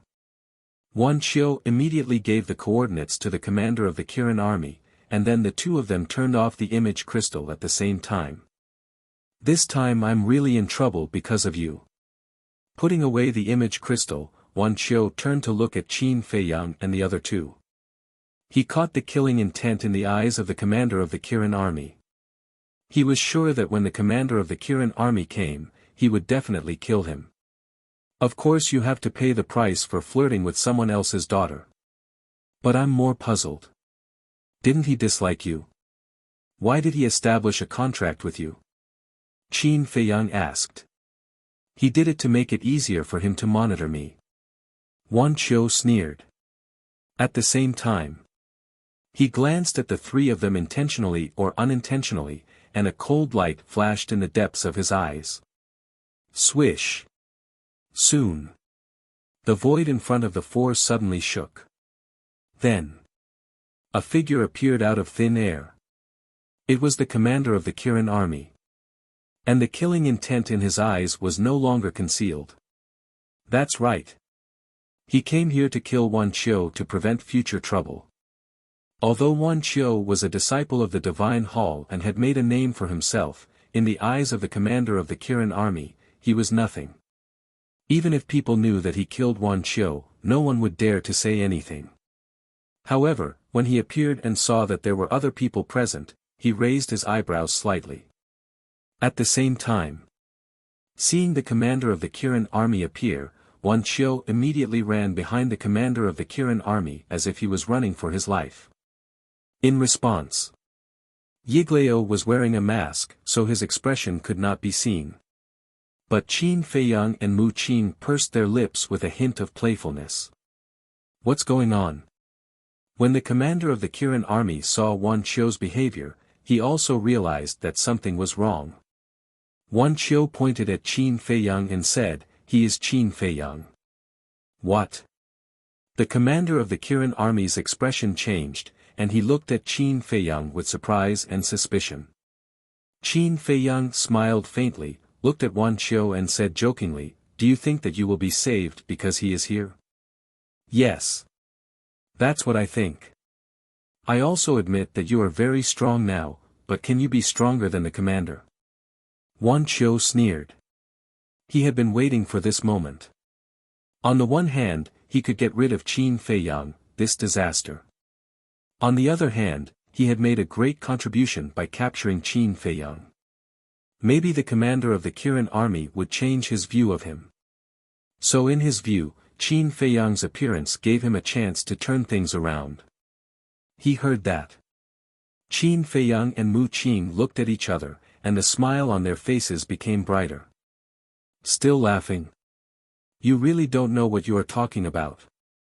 Wan Qiu looked at the two contemptuously, then looked at the commander of the Kirin army and said, "Sir, he came back this time to save Lu Xingqian, and he also said that he wanted to control your life." "Save Lu Xingqian?"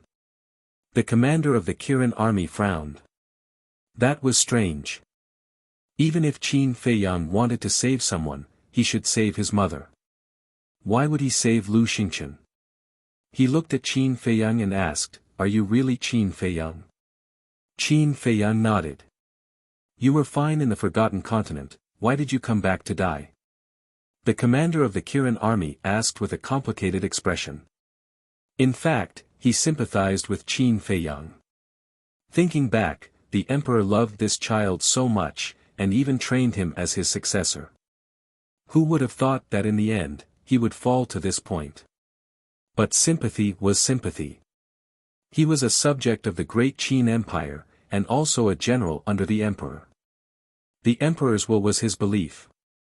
Die. Qin Feiyang smiled faintly and shook his head, "He is not dead, how can I be willing to die?" This, he was referring to the current emperor. "You are treacherous." The commander of the Kirin army shouted with a cold gaze. "Don't make it sound so righteous. Remember, it was not me who didn't recognize him, it was him who didn't recognize me as his son." Qin Feiyang said. "There is no point in saying more. Since this commander is here, don't even think about escaping today. Do you want to come with me to see His Majesty, or do you want me to do it?"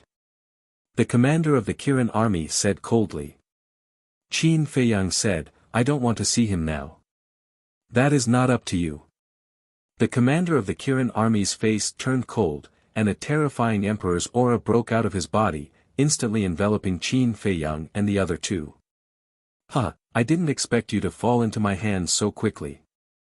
Wan Qiu laughed, no longer hiding behind the commander of the Kirin army, and swaggered towards Qin Feiyang. When he walked in front of Qin Feiyang, he raised his hand and slapped him. He thought that Qin Feiyang was imprisoned by the emperor's aura, unable to move, and was a little complacent. Of course. Qin Feiyang was indeed imprisoned. But before the slap landed, Yiglao, who had been silent the whole time, moved his index finger without leaving a trace, and the emperor's aura instantly disappeared. Then Qin Feiyang raised his arm and easily grabbed Wan Qiu's wrist. "How is this possible?" Wan Qiu's eyes widened. "No wonder the commander doesn't like you. A clown like you, even if you are given endless resources, it will be difficult for you to become a great person." Qin Feiyang shook his head, his eyes full of contempt. Wan Qiu's face turned pale. At the same time, the commander of the Kirin army looked at Qin Feiyang in disbelief. He could see through Qin Feiyang's cultivation at a glance. 9-Star War Sect. To be able to break through to the 9-Star War Sect in just a few years, his talent could be said to be the #1 person in the world. But now, it had nothing to do with talent. Even if it was a 9-Star War Saint, his emperor's aura could easily imprison him, but why couldn't it imprison Qin Feiyang? Could it be that there was a war emperor hidden here whose cultivation was even stronger than his? With that thought, he hurriedly looked at Mu Qing and Yiglao seriously. Mu Qing was fine. His cultivation was even weaker than Qin Feiyang's. But when he looked at Yiglao, he was shocked to find that he couldn't see through Yiglao's cultivation. There was no aura on his body, just like an ordinary person. At that moment, the commander of the Kirin army realized that something was wrong and immediately retreated, his face solemn. "Sir, save me." Seeing this, Wan Qiu was anxious. Even the commander of the war emperor was so panicked. One could imagine how strong the old man was. He can't even protect himself, how can he save you? Qin Feiyang shook his head with a smile, looked at Yiglao and said, "Please help me cripple the cultivation of the Kirin army commander." Cripple his cultivation. The commander of the Kirin army's face turned pale. Wan Qiu's eyes widened in anger, seriously wondering if there was something wrong with his ears. Yiglao didn't make a move, looked at Qin Feiyang and asked, "Will crippling his cultivation help our plan?" "Yes." Qin Feiyang nodded. "Good." Oldie didn't hesitate any longer. His aged hand shot out explosively, and a formless pressure instantly pounced towards the commander of the Qilin army with the force of an avalanche. This pressure, the commander of the Kirin army trembled both physically and mentally. He often interacted with the Imperial Preceptor, so he was quite familiar with the Imperial Preceptor's aura and pressure. At this moment, the old man's pressure was comparable to the Imperial Preceptor's. In other words, this old man was a false god. How was it possible that Qin Feiyang had a false god with him? He looked at Qin Feiyang in shock and made a prompt decision to take out a portal. However, before the teleportation portal could be opened, Old Yi's aura surged and trapped him in the void. Then, Yiglao pointed his index finger in the air, and a divine light burst out from his fingertip, illuminating the sky and earth. Whoosh! Accompanied by an ear-piercing sound, a divine light pierced through the sky and instantly pierced through the energy reserve of the commander of the Kirin army. Ah, that heart-wrenching pain made the commander of the Kirin army let out a painful howl. "Commander, you," Wan Qiu saw this scene and was scared out of his wits. Crippling the commander of the Kirin army with a wave of his hand, wasn't this strength too terrifying?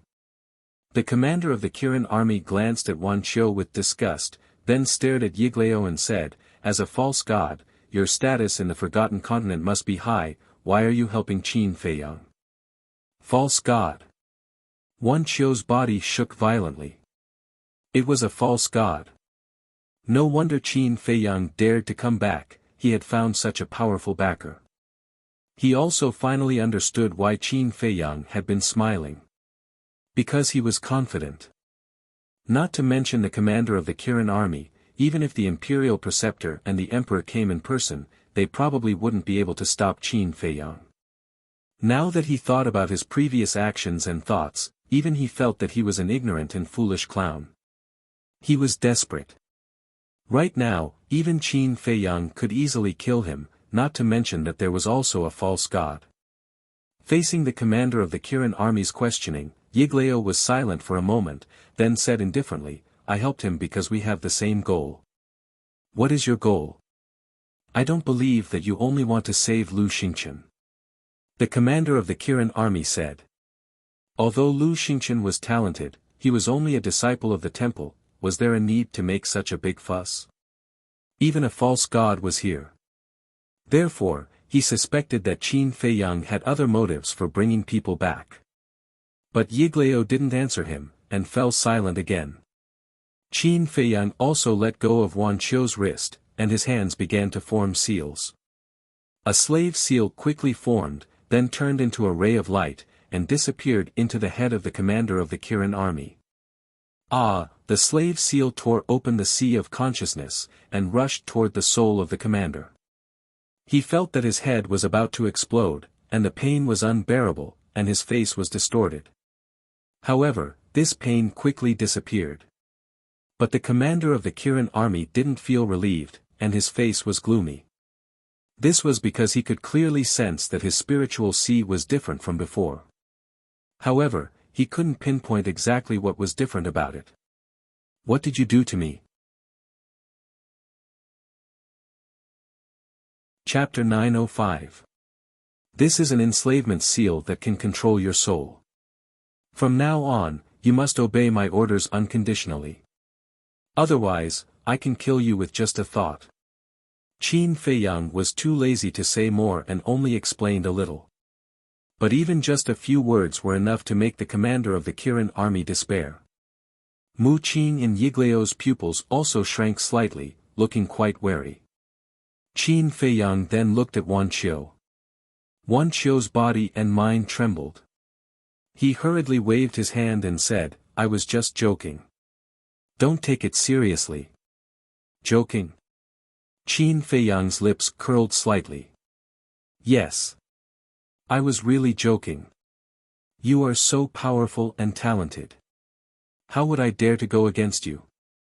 Wan Qiu nodded, his face full of flattery. He was like a mangy dog, wagging its tail in front of its master. "Do you know how disappointed I am with your current performance? After all, you were once my number one enemy. While I wanted to kill you, I also respected you. But I didn't expect you to be such a coward." Qin Feiyang shook his head and sighed deeply. These words came from the bottom of his heart, without the slightest pretense. Thinking back to the 9 underworlds, Wan Qiu was such a powerful person. But since entering the divine palace, he had changed. Fawning over the powerful, cowardly and incompetent. He had no backbone or pride at all. The current Wan Qiu was no longer worthy of being his enemy. And hearing Qin Feiyang's words, Wan Qiu fell silent, with a sadness that could not be dissolved in his heart. Backbone, pride, dignity, who didn't want these things? But the world was like this. In the face of great power and influence, these so-called pride were like dead wood, unable to withstand a single blow. If he wanted to live, he had to abandon these. Even if he was unwilling. In the end, Wan Qiu closed his eyes and murmured, "Kill me, I only ask that you give me a quick death." Qin Feiyang raised his arm. Battle qi surged from his fingertips and a destructive wave spread out. "Wait." Mu Qin suddenly reached out to stop Qin Feiyang. She looked at Wan Qiu and said with a smile, "I think we can keep him." Qin Feiyang raised his eyebrows.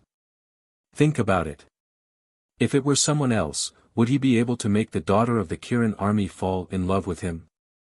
Mu Qin asked. Qin Feiyang froze for a moment, then shook his head.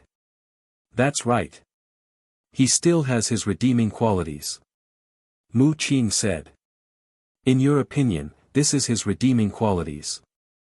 But in my opinion, he is just trying to cling to the powerful, which is a sign of incompetence." Qin Feiyang said expressionlessly. Battle qi gushed out from his fingertips and swept toward Wan Qiu's eyebrows like lightning. Seeing this, Mu Qin raised her eyebrows and looked a little pale. Then she secretly winked at Yigleo. Yigleo immediately raised his old arm and waved it gently. The battle qi that was about to enter Wan Qiu's eyebrows disintegrated in an instant. Qin Feiyang suddenly turned his head and looked at the two of them. His eyes were quite sharp. But the two of them ignored him. Mu Qin looked at Wan Qiu and said lightly, "You can go, but remember what you should say and what you shouldn't say." Wan Qiu opened his eyes and stared at Mu Qin in disbelief. "If you don't go, I'll regret it." Mu Qin frowned. "Thank you." Wan Qiu bowed and thanked her. Then he glanced at Qin Feiyang, who looked as gloomy as still water. Then he quickly opened a portal and ran in without looking back. Qin Feiyang glanced at Wan Qiu's back and looked at Mu Qin gloomily. "Do you know the consequences of doing this?" "Don't worry. He definitely won't leak our information." Mu Qin said confidently. "That'd better be the case. Otherwise, not only him, but also you won't have it easy." Qin Feiyang said word by word. His eyes were full of coldness. Watch your words. Yiglao said in a slightly unfriendly tone. Don't act like an old man in front of me. If you piss me off, I'll still destroy your Mu family. Qin Feiyang looked at Old Yi and didn't avoid his gaze. The corner of his mouth also curved into a cold smile. Destroy my Mu family? Haha. Young man, this old man will give you a piece of advice. Don't be too arrogant. Yiglao smiled faintly, but his eyes were full of coldness. Qin Feiyang couldn't help but laugh. Old man, this junior will also give you a piece of advice. When you're old, don't go out and walk around. The road outside is not easy. If you're not careful, you might fall. Qin Feiyang said meaningfully. Then he didn't look at Yiglao again. He took out a spirit sea pill and threw it to the commander of the Kirin army.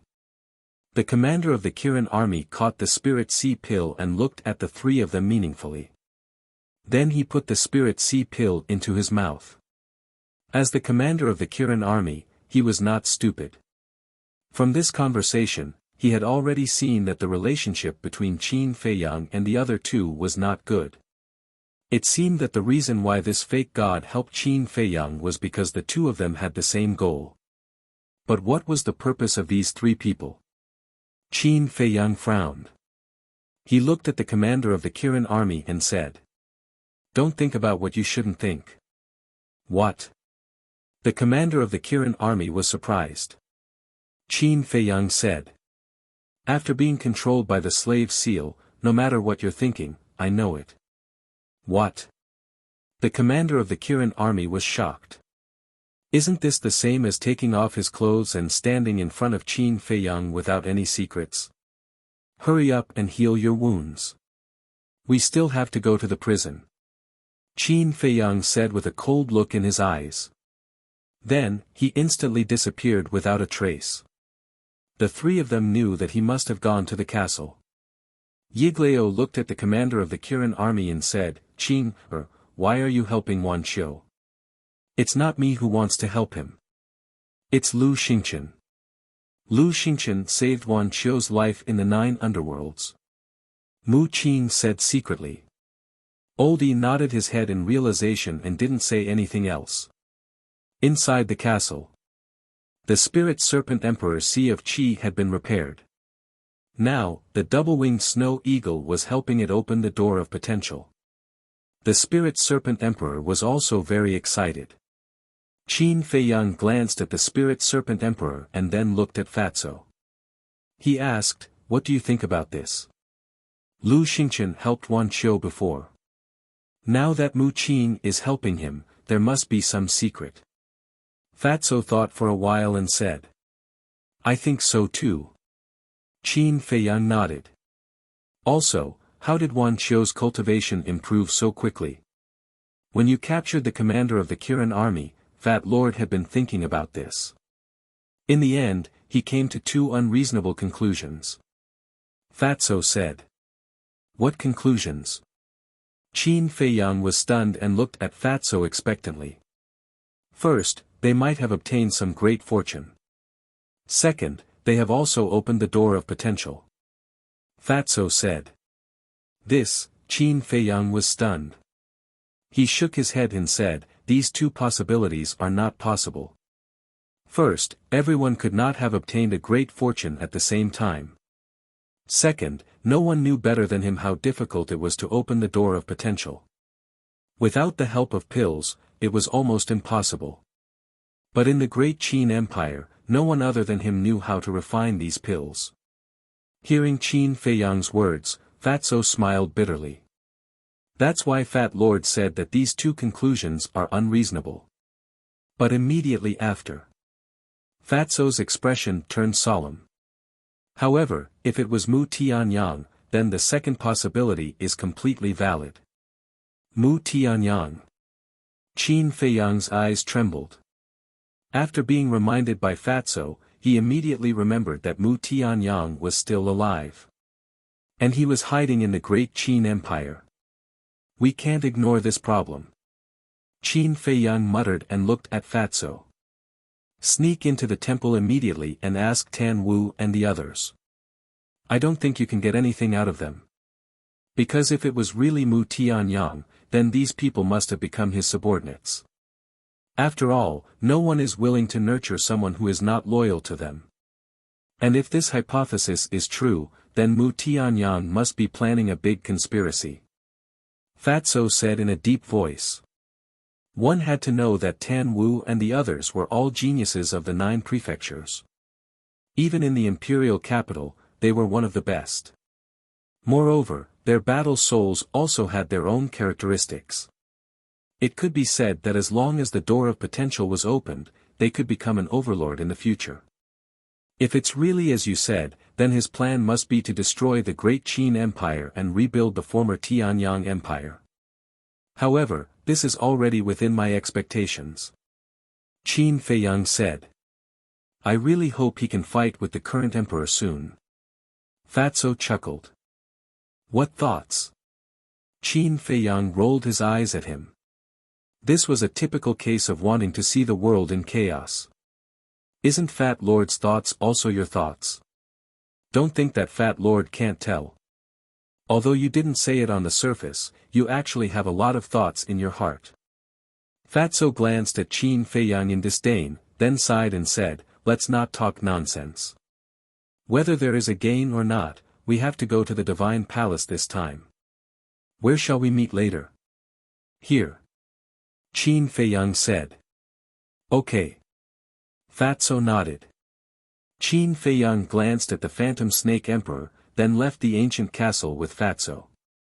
Fatso immediately opened a portal and walked in. Seeing this, Mu Qing asked suspiciously, where is he going? But Qin Feiyang just glanced at him indifferently, then looked at the commander of the Kirin army and said, during the years I was away, did any potential pills appear in the imperial capital? No. The commander of the Kirin army shook his head. Then are Lu Xingqian, Ren Wushuang, Dong Xingyang, Shen Mei, my father, and my mother all in the divine prison? Qin Feiyang said. They are all here. The commander of the Kirin army nodded. Qin Feiyang clenched his fists.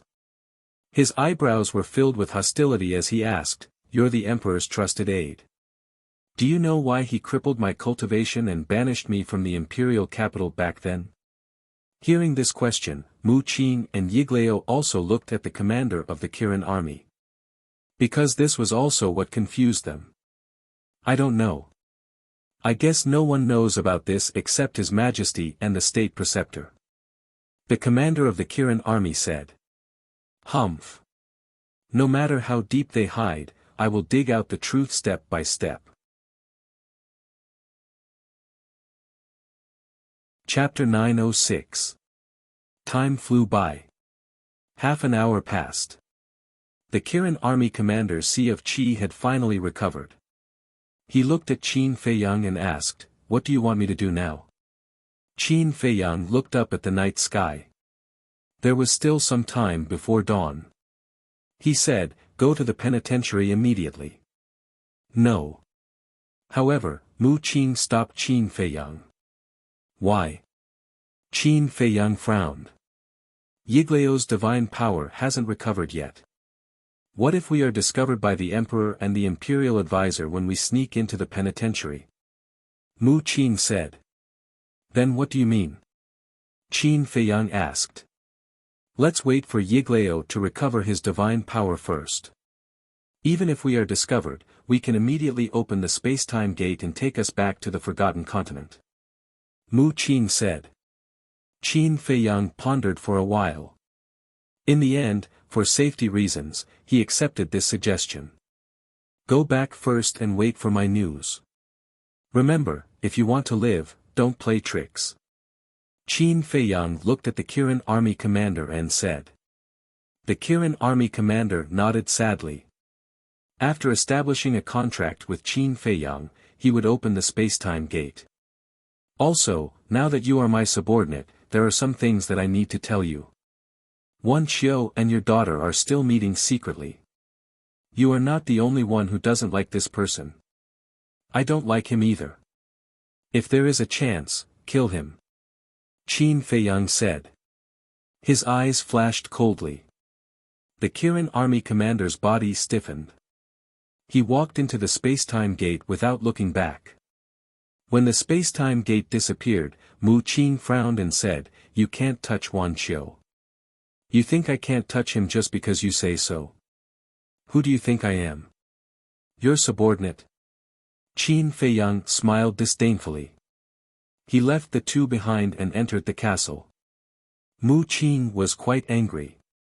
Yiglao glanced at the void where Qin Feiyang disappeared and sighed, "This Qin Feiyang is not someone you can control." "I know. Not just me, I'm afraid no one in this world can control him. But because of this, I hate him even more and want to kill him even more." Mu Qing thought to himself, his eyes filled with killing intent. Yiglao's eyes flickered. "He'll die when our plan succeeds." In the blink of an eye. 3 days passed. Over the past 3 days, the Phantom Serpent Emperor's potential had been completely unlocked, and its talent had soared. Qin Feiyang also managed to open the 6th floor with the help of the double-winged snow eagle. However, Fatso, who had sneaked into the temple, did not return, nor did he send any message. That morning, Qin Feiyang woke up from his closed-door training. His brows were tightly knitted. Soon. Lu Hong also opened her eyes and said worriedly, "It's been 3 days and Fatso still hasn't returned. Could something have happened?" "I don't think so. After all, Yiglao is here now. If something really happened, he would send a message to us for help." Qin Feiyang pondered for a moment and shook his head. Then he got up and left the castle. He stood above the mountain range and looked down. Soon. He found Mu Qing on a mountain peak not far away. Both of them were sitting cross-legged on the ground, resting with their eyes closed. Whoosh! He took a step forward and landed beside the two of them. He asked, "Are you done?" "Almost." Yiglao opened his eyes and said. Mu Qing also opened her eyes. She got up and looked at Qin Feiyang.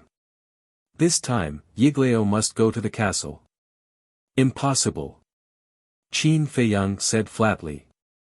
"Why are you so stubborn? If Yiglao doesn't go to the castle, who will help us if something happens to us in the divine prison?" Mu Qing said angrily. Qin Feiyang said, "He is a fake god. He must have other ways. But don't forget that the national preceptor is also a fake god." Mu Qing shouted. "No way." Qin Feiyang shook his head. There was no room for negotiation. What a joke. All his important things and important people were in the castle. If he let Yiglao enter the castle, wouldn't it be tantamount to letting a wolf into the house? Mu Qing was unable to restrain her anger and was about to curse out loud. But at this moment, Yiglao reached out to stop Mu Qing and said with a faint smile, "Qing, don't force me." But, Mu Qing's face was full of worry. "It's okay. I can also hide my cultivation and enter the divine prison with the commander of the Kirin army." Yiglao waved his hand and said with a smile. "That's the only way." Mu Qing sighed helplessly, then looked at Qin Feiyang and said coldly, "You'd better not go too far." "Too far?" Qin Feiyang was so angry that he laughed. The castle was his. It was his freedom and his right to decide whether or not he wanted to enter the castle. How could this be considered overboard? He was too lazy to care about it. He took out the image crystal and sent a message to the commander of the Kirin army. In less than 10 breaths, the commander of the Kirin army came, looking more haggard than before. It seemed that he had suffered a lot in the past 3 days. Qin Feiyang said, "We are going to disguise ourselves as your subordinates and sneak into the divine prison. What do you think?" The commander of the Kirin army glanced at the 3 people and pointed to Yiglao. If he hides his cultivation and is not seen by the national preceptor, it should not be a big problem. But the two of you. Both of you are only war masters. My Kirin army is not so weak. The commander of the Kirin army looked at Qin Feiyang awkwardly and said. If someone asks, you can just say that we entered the Qilin army because of your relationship, wouldn't that be enough? Mu Qin frowned. No. Everyone in the Kirin army must be a war saint. This is the rule set by His Majesty. After the commander of the Kirin army finished speaking, he looked at Qin Feiyang and said, if you have to disguise yourself as the Kirin army, you can barely do it. When someone asks, you can say that you have reached the peak of the 9 stars War Master and can break through at any time. Qin Feiyang nodded. The commander of the Kirin army looked at Mu Qin and shook his head. As for you, there is definitely no discussion. What kind of stupid rule is this? Mu Qin was incomparably annoyed. Qin Feiyang waved his hand and directly sent Mu Qin to the ancient castle. He was not worried about Mu Qin going to the ancient castle. Because Mu Qin's strength was not as good as the double-winged snow eagle and wolf king. If he dared to act recklessly, he would definitely die miserably. At the same time, the commander of the Kirin army took out 2 sets of flame armor from his Qianquan bag. Qin Feiyang and Yiglao quickly changed. Old Yi also changed his appearance slightly and became younger than before. He also controlled his cultivation level to be a 1-star battle saint. After disguising, the 3 of them were ready to set off. But at this moment, Fatso came back with a relaxed expression and a ruddy face. Wow! Boss, you are dressed well. It's so cool that no one has a friend. Seeing the flame armor on Qin Feiyang, Fatso's eyes lit up and ran over with a cheeky smile. Don't joke with me. Where have you been for the past 3 days? Qin Feiyang frowned and said. Of course I went to have fun. Fatso chuckled. Qin Feiyang's face instantly darkened. Ahem. Seeing that the situation was not good, Fatso quickly coughed and transmitted his voice, I went to find Tan Wu and the others, but no one was willing to tell me. But they were quite happy to know that you are still alive.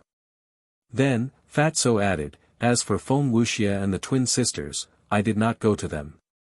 After all, they have some grudges with us. If they know that you are back, they will definitely stir up trouble. Qin Feiyang could not help but reveal a look of disappointment. Don't be so quick to be disappointed. Although I did not pry open their mouths, I heard a very important piece of news from Sun Dahai. Fatso thought to himself. What news? Qin Feiyang's heart skipped a beat and asked. Of course he still remembered Sun Dahai, who was the steward of the treasure pavilion. He told me that not long after we left, a mysterious masked man also went to purchase the medicinal ingredients for the potential pill. Fatso said. What? Qin Feiyang's pupils constricted as he thought to himself, in that case, Mu Tianyang has already entered the capital. Definitely. Because only Mu Tianyang has the pill formula for the potential pill. And Sun Dahai also showed me the list left behind by that person when he purchased the medicinal ingredients. I found that there were even medicinal ingredients for the small creation pill and the 9-turn dragon blood pill. Fatso said. How many times has he appeared? Qin Feiyang said in a deep voice. Not many. He only appears once a year. Fatso said. Could it be that the transformation of Tan Wu and the others is really related to Mu Tianyang? Qin Feiyang frowned. Suddenly, he realized a very serious problem and hurriedly said to himself, Sun Dahai also knows that I'm back. Don't worry, he won't talk nonsense. Because he said that the grudge between you and the Emperor is your family's matter. As a businessman, he can't meddle in it. Fatso laughed. That's good. Qin Feiyang heaved a sigh of relief, and then looked at Fatso suspiciously, and said to himself, it won't take 3 days to find out this information, right? Fat Lord went to purchase medicinal ingredients. The medicinal ingredients of the treasure pavilion in the major cities, including the treasure pavilion in the major cities outside the imperial city, have all been plundered by Fat Lord. The only regret is that I didn't find the dragon blood. Fatso laughed secretly. You're quite capable. Qin Feiyang was surprised. Of course. Fatty couldn't stop smiling proudly. Okay, don't be so smug. Hurry up and organize those medicinal ingredients. I'm going to the prison of gods right away. Qin Feiyang rolled his eyes at Fatso, and then sent Fatso to the castle. Old Yi and the commander of the Qilin army could tell that the two of them were exchanging flirtatious glances. They were definitely discussing something in secret. But they were very tactful and didn't disturb them, nor did they ask any questions. Can we go now? The commander of the Qilin army asked. Qin Feiyang nodded. The commander of the Qilin army immediately opened a portal and took the lead to walk in with Yiglao. Phew! Qin Feiyang took a deep breath and steadied his mind. Then, he followed him in. Although he was born in the imperial palace, he had never been to the prison of gods. The imperial palace. Majestic palaces stood tall and magnificent, with dragons and phoenixes carved on them, showing a strong emperor's aura. In the deepest part of the imperial palace, there was a mountain ridge that was hundreds of meters tall. On the mountain ridge, there were no lush trees, only patches of green grass. It was like a green divine python lying prone on the ground. At the peak of the mountain, numerous guards were standing straight and upright. They were wearing flaming armor, with the symbol of a Kirin engraved on their chests, and held a halberd in their hands. Each of them was exuding a terrifying saint aura. That's right. They were the Kirin army of the imperial palace. This mountain ridge was the boundary between the imperial palace and the back mountain. The Kirin army was guarding this forbidden area. Behind the mountain ridge was a vast and boundless mountain range. The mountains overlapped each other, looking majestic and magnificent. Ancient trees towered from the ground to the sky. Vines were as vigorous as dragons. All kinds of ferocious beasts and birds were galloping and roaring in the mountain stream. There were saint beasts and even emperor beasts, and their terrifying aura shrouded the area. Chapter 907. Swish. Suddenly, 3 figures descended in the air in front of the mountain ridge at almost the same time. Who? The Kirin army immediately became vigilant. But when they saw that it was the commander of the Kirin army, they all bowed and saluted. The commander of the Kirin army asked, "Have there been any abnormalities here in the past few days?" No. One of them shook his head. The commander of the Kirin army said, "Even so, we can't be careless. We must be careful." "Yes, sir." A group of Kirin army bowed and replied. Then, the commander of the Kirin army turned into a stream of light and entered the forbidden area behind the mountain, flying deep into the forest. Qin Feiyang and Yiglao followed closely behind him. Huh? That person's cultivation, why is he only a 9-star war sect? Suddenly, one of the Kirin army looked at Qin Feiyang's back, his eyes filled with astonishment. What? The others were stunned, and they all raised their heads to look at Qin Feiyang. Was it really a 9-star war sect? Strange, how could a 9-star war sect enter our Kirin army?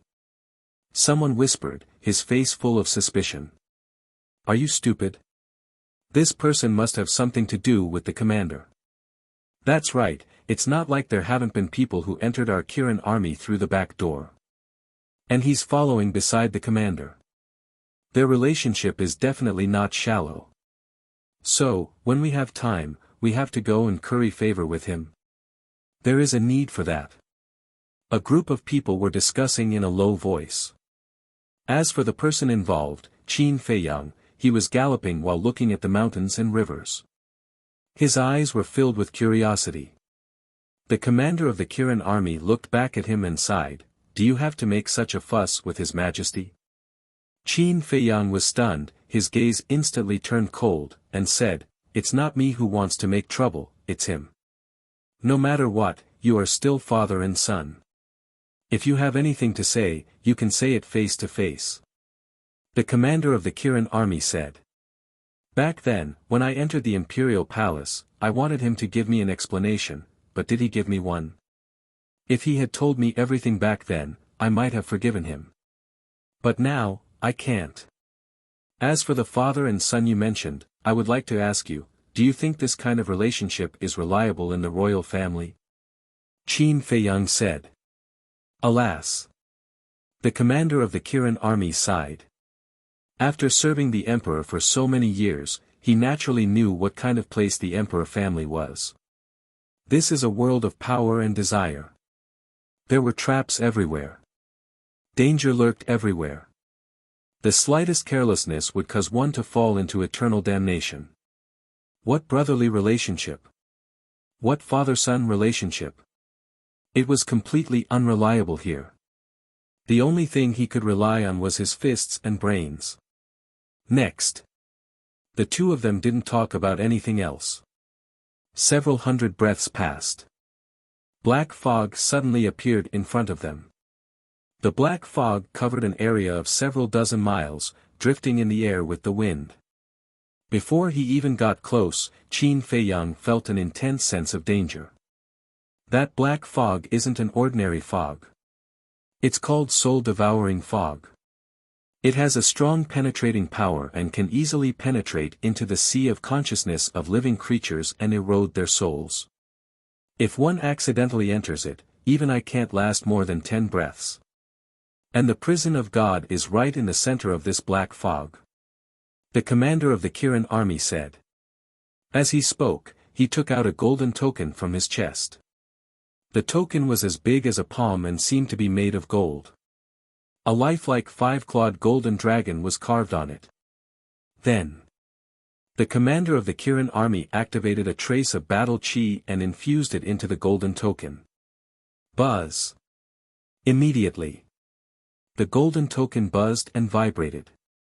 Rays of golden light emerged and formed a golden barrier around the commander of the Kirin army. "Come in." Then the commander of the Kirin army said without turning his head. Qin Feiyang and Yiglao looked at each other and stepped into the golden barrier one after another. Immediately, they felt a terrifying aura of the emperor. Qin Feiyang asked, did he make this by himself? Of course, he was referring to the emperor. Yes. The commander of the Kirin army nodded. Qin Feiyang's face darkened. He didn't say anything. He looked up and scanned the front. Then, his pupils shrank. He saw that the area covered by the black fog, whether it was the mountains or the earth, was dyed black. Moreover, he couldn't find a single ferocious beast or bird within his line of sight. Not even a blade of grass. It was completely bare. It gave people the feeling that they had come to a dark hell. Soon, led by the commander of the Kirin army, the three of them entered the black fog. The black fog seemed to have its own consciousness. The moment the three of them entered, it surged toward them but was blocked by the golden barrier. However, the black fog, was eroding the golden barrier, making a sizzling sound. Qin Feiyang looked at this scene and couldn't help but worry. Don't worry, this golden barrier can last for an hour, and the prison of God is just a dozen miles away. It can definitely hold on. The commander of the Kirin army said. Just as the commander of the Kirin army was speaking, Yiglao extended his hand out of the barrier and the black fog immediately rushed toward his hand. Qin Feiyang could clearly see that the black fog was rushing toward the pores of Yiglao's hand. A moment later, Yiglao retracted his arm and said, the corrosive power of this black fog is very strong. At least a 9-star war emperor can withstand it. What? Qin Feiyang's eyes trembled. Only a 9-star war emperor could withstand it. Wasn't this too terrifying? At the same time, the commander of the Kirin army glanced at Yiglao, his eyes full of envy. A false god was indeed powerful. Like him, his cultivation wasn't very weak, but if he didn't have this token given by the emperor, he wouldn't dare to set foot in this place. Dozens of breaths passed. That's the prison of God. The commander of the Kirin army looked forward and said. Qin Feiyang immediately looked over and saw a huge mountain standing on the ground a few miles away. The mountain was tens of thousands of feet high and was completely black, towering into the clouds. From afar, it looked like an ancient ferocious beast lying in the black fog, releasing a cold aura. However, Qin Feiyang didn't see the so-called prison of God. Up there. The commander of the Kirin army pointed to the top of the mountain. Qin Feiyang looked over and his eyes suddenly burst out a bright light, like two bright moons. On the top of the mountain, there was an ancient pagoda. The ancient pagoda was hundreds of feet high and was completely black. It was surrounded by black fog and filled with a gloomy aura. Looking at the ancient pagoda, one would feel a deep sense of fear. However, Qin Feiyang was very excited. Because he would be able to see his mother soon. You'd better control your emotions. Because the guards of the prison of God are two 9-star combat emperors. They have seen countless people and if you're not careful, they will discover your flaws. The commander of the Kirin army noticed the change in Qin Feiyang's emotions and hurriedly sent a message to him. Two 9-star combat emperors.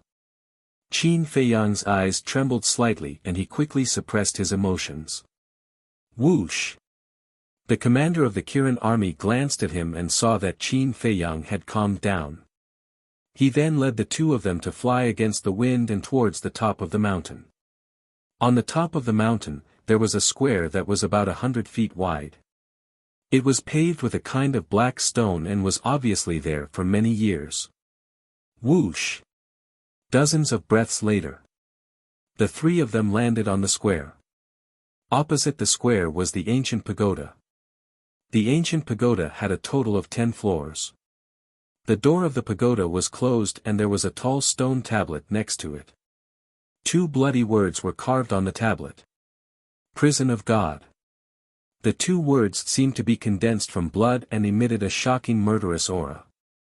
On both sides of the pagoda door, two old men in black robes sat on the ground like two death gods. Their eyes were closed and there was a cold indifference between their brows. The soul-devouring fog lingered around them but could not hurt them. Greetings to the two ancestors. The commander of the Kirin army looked at the two of them in fear and bowed. Qin Feiyang and Yiglao also bent down and lowered their heads with a respectful expression. What's the matter? One of them opened his eyes and looked at the commander of the Kirin army and asked. The commander of the Kirin army said, I want to interrogate Lu Xingchen and the others. The old man nodded and glanced at Qin Feiyang and Yiglao. He raised his eyebrows slightly and sized up Qin Feiyang for a moment before saying, he's just a 9-star war master. He's the child of a distant relative of mine. He came to me a few days ago and wanted to find a job in the imperial palace, so I let him enter the Kirin army. Although his current cultivation is only at the 9-star war master, he has already stepped into the peak of the 9-star war master and will soon break through to the battle saint realm. The commander of the Kirin army's body and mind tightened as he hurriedly explained. The old man nodded and said expressionlessly, we don't want to care about this kind of thing, but you'd better restrain yourself. After all, this is the rule set by His Majesty. I know. I promise there won't be a next time. The commander of the Kirin army secretly heaved a sigh of relief and respectfully replied. It's good that you know. After the old man finished speaking, he raised his old hand and waved it gently. The tightly closed door of the pagoda slowly opened. Behind the pagoda door, there was a golden light curtain that sealed the entire pagoda door. The purpose of this light curtain was to block the soul-devouring fog. Go in. The old man said. Thank you, ancestor. The commander of the Kirin army bowed and thanked him, then walked towards the pagoda door. Qin Feiyang and the other two hurriedly followed. But just as Qin Feiyang passed by the old man suddenly asked, "What's your name?" Qin Feiyang's body stiffened, he hurriedly stopped and lowered his head in horror. Yiglao also stopped beside Qin Feiyang, glanced at Qin Feiyang, and then glanced at the old man without leaving a trace, a cold light flashing in the depths of his old eyes. If there were any accidents, he would definitely kill these two. At the same time, the commander of the Kirin army was also a little flustered. He pretended to be calm and turned to look at Qin Feiyang, smiled and said, "Don't be afraid, answer the ancestor's question truthfully." Then he looked at the old man again and smiled apologetically, "Ancestor, this is the first time he has seen such a strong person like you, so he is a little scared. Don't take it to heart. That's too cowardly. The Kirin army can't have such a coward." The old man glanced at Qin Feiyang and said. The commander of the Kirin army nodded and said, "Yes, yes, yes, I will train him well." Then he looked at Qin Feiyang and shouted, "Hurry up and answer the ancestor's question." "No need to answer, go in." Chapter 908. Qin Feiyang and the other two passed through the golden light curtain and appeared in a dim corridor. The corridor stretched to the end of the other side. On both sides, there was a stone door every 10 meters. Every stone door was tightly shut, and there was a number on each door. Boom! Just as Qin Feiyang was sizing up these stone doors, the pagoda doors behind him suddenly closed. Phew! That scared me to death. My heart almost jumped out of my chest when the patriarch asked for your name. The commander of the Kirin army patted his chest and turned to look at Qin Feiyang. His face was full of fear. Indeed. His question was too unexpected. Yiglao nodded. "One of you is a combat emperor and the other is a fake god. How can you be scared by this? You're too useless." Qin Feiyang looked at the two of them with disdain. "We're useless?" The two of them looked at each other with anger in their eyes. "Since you're so powerful, why do you look so scared?" The commander of the Kirin army said. "Can't you tell? I'm just faking it." Qin Feiyang sneered. "Ah." The commander of the Kirin army was stunned. "If I appear too calm, then it will really be suspicious." Qin Feiyang glanced at him indifferently and then glanced at the stone doors on both sides of the corridor. "Heard about it." The commander of the Kirin army and Yiglao looked at each other with a hint of fear in their eyes. That person just now was a genuine 9-star combat emperor. If it were other young people, they would definitely be scared out of their wits. But this person was so calm. This kind of calm temperament really made people feel scared. Suddenly, the two of them felt a cold current appear again. The temperature here dropped sharply as if it was winter. The two of them looked at Qin Feiyang again. They found that Qin Feiyang's eyes had changed. There was a hint of killing intent in the coldness, like a pair of sharp eagle eyes. The cold current that appeared came from Qin Feiyang's body. "Which cell is my mother locked in?" Qin Feiyang asked in a bone-chilling voice. "The last cell." The commander of the Kirin army said. He led Qin Feiyang to the end of the corridor and stopped in front of the stone door on the left. "Open it." Qin Feiyang said hurriedly as he stared at the stone door. "You have to be mentally prepared." The commander of the Kirin army hesitated. Qin Feiyang nodded. The commander of the Qilin army held the golden token in his hand and faced the stone door of the prison cell. Whoosh! A beam of golden divine light shot out and entered the stone door. Boom! Boom! The stone door slowly. A terrifying wave of destructive energy surged out from the crack in the door. Crack! At the same time, deafening claps of thunder could be heard from behind the stone door. Through the crack, Qin Feiyang could clearly see that there was a sea of purple lightning inside. Without waiting for the stone door to open, Qin Feiyang impatiently rushed in. The scene of the entire cell entered his field of vision. The cell was about 100 zhang wide. There was nothing in it except for the purple lightning tribulation. The bolts of lightning filled every corner of the cell, emitting an apocalyptic aura. These lightning tribulations can even kill a one-star combat emperor. You just ran in here like that. Are you tired of living? At the same time, seeing Qin Feiyang barge into the cell, Yigleo's expression changed drastically. He quickly ran in and shouted angrily. As he spoke, he waved his hand and a divine power barrier was formed, protecting Qin Feiyang. Rumble. Crack. The bolts of lightning struck the barrier ferociously, producing deafening booms. However, Qin Feiyang acted as if he didn't hear Yigleo's scolding. His gaze was fixed on the center of the cell. There, a white-clothed woman was sitting cross-legged. Looking at the white-clothed woman, Qin Feiyang's eyes became misty, blurring his vision. Wasn't that his mother? He remembered clearly. The last time he saw his mother, although she had already taken off her phoenix coronet and phoenix robe, losing her usual elegance, she was still in good spirits. But now, the very old white dress she was wearing had become extremely tattered. Her long black hair was now like straw, yellow and disheveled. Wrinkles began to appear on her youthful face. She looked old and her eyes were dim. She looked worse than a woman in her 40s or 50s. Qin Feiyang felt as if his heart was being cut by a knife. Only a few years had passed and his mother had become like this. He could imagine how much pain his mother had gone through in the years he had left the imperial capital. However, the white-clothed woman didn't seem to notice Qin Feiyang's arrival. She didn't open her eyes.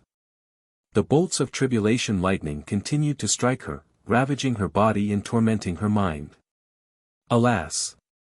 The commander of the Kirin army also entered the cell. Standing in the divine power barrier, he looked at the white-clothed woman and finally sighed deeply. He bowed and said, "Greetings, Your Majesty." However, the white-clothed woman still didn't open her eyes, as if she didn't hear him. Her expression didn't change either. "Mother, it's me." Qin Feiyang walked forward step by step and said softly. "Tian, The white-clothed woman's body trembled and she finally opened her eyes. However, Qin Feiyang had changed his appearance. Looking at this unfamiliar face, the white-clothed woman quickly calmed down, and her eyes revealed a trace of indifference. "Mother, it's really me." Qin Feiyang quickly took out a face-restoring pill and stuffed it into his mouth. In the blink of an eye, his appearance was restored. "Tian, The indifference in the white-clothed woman's eyes instantly melted. 2 drops of clear tears flowed from the corners of her eyes. Looking at the tears in the corners of his mother's eyes, Qin Feiyang's heart collapsed. He quickly ran over and knelt in front of his mother. He raised his hand and slapped his own face. He blamed himself and said, "Mother, I'm useless. I let you suffer here." The white-clothed woman quickly grabbed Qin Feiyang's wrist and shook her head. "Tian, don't blame yourself. It's not your fault, it's my fault. If it weren't for me, you wouldn't be trapped here and suffer the pain of the lightning tribulations." Qin Feiyang was so guilty that he wanted to kill himself in front of his mother to atone for his sins. "Silly child, as long as you can live well, it will be the greatest comfort for your mother." The white-clothed woman reached out and touched Qin Feiyang's face. Her eyes were full of love. Her slightly aged face seemed to have regained its youthfulness, becoming bright and beautiful. Her dim eyes were finally filled with color. "Mother," Qin Feiyang looked at the white-clothed woman. His heart was bleeding. Suddenly, he turned to look at the commander of the Kirin army and shouted, "What are you waiting for? Remove the lightning tribulations for me." The white-clothed woman was stunned.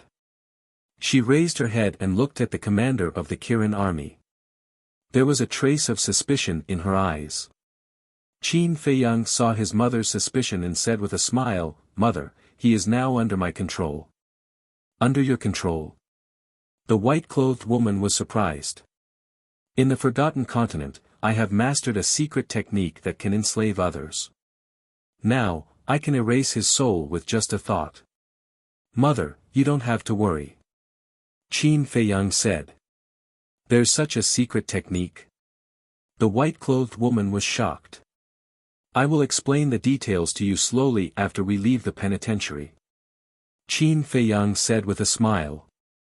He turned to look at the commander of the Kirin army again and said angrily, "Didn't you hear what I said?" "It's not that I didn't hear it.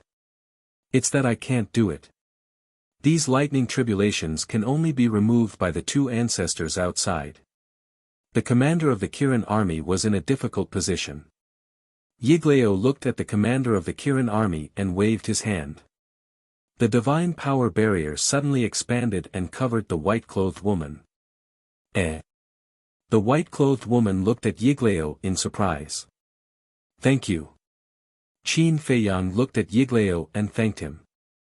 Then, he looked at the commander of the Kirin army and said coldly, "Then you go and bring Lu Xingchen and the others to me, as well as the old man and Zhu Yu." "Okay." The commander of the Kirin army nodded and walked out of the divine power barrier. Although the lightning tribulations here were terrifying, the commander of the Kirin army could withstand them for a while. The white-clothed woman looked at Yiglao and asked, "Tian, who is this?" Qin Feiyang smiled and said, "He's from the Forgotten Continent. This time, I was able to come back and sneak into the god's prison thanks to his help." The white-clothed woman nodded and stood up with the help of Qin Feiyang. She bowed to Yiglao and said, "Thank you senior for taking care of Tian, Although Yiglao controlled his cultivation to be at the level of a one-star battle saint, the divine power barrier exposed his true cultivation. "Thank him." A trace of displeasure crawled up Qin Feiyang's face as he said, "Mother, he and I only have a relationship of mutual benefit.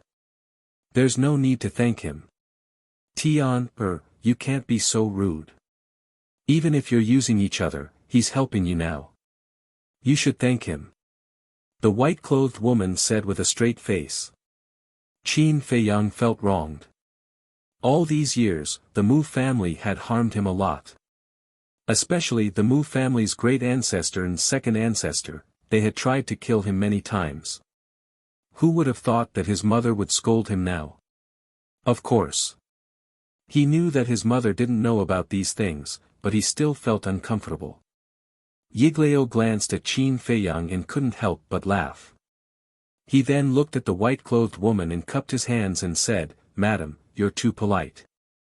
As little brother Qin Feiyang said, "We're indeed using each other. But if he could see the big picture like you, then there wouldn't be so many conflicts between us. You're taking advantage of me." Qin Feiyang raised his eyebrows and glared at Yiglao. Yiglao chuckled and fell silent again. Qin Feiyang glared at him and turned to look at his mother. He frowned and said, "All these years, father, didn't he come to see you?" "No." The white-clothed woman shook her head and looked a little disappointed. "That heartless bastard, I'll make him pay the price sooner or later." Qin Feiyang was burning with anger. No matter what happened, they were still husband and wife. So what if he came to see her? You can't say that. After all, he's your father. The white-clothed woman sighed. He's so heartless and you're still speaking for him. He's not worthy to be my father. I don't want to be associated with him now.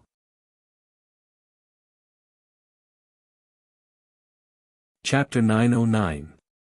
Looking at Qin Feiyang's eyes and attitude, the white-clothed woman's expression was extremely complicated. She didn't know how to persuade him.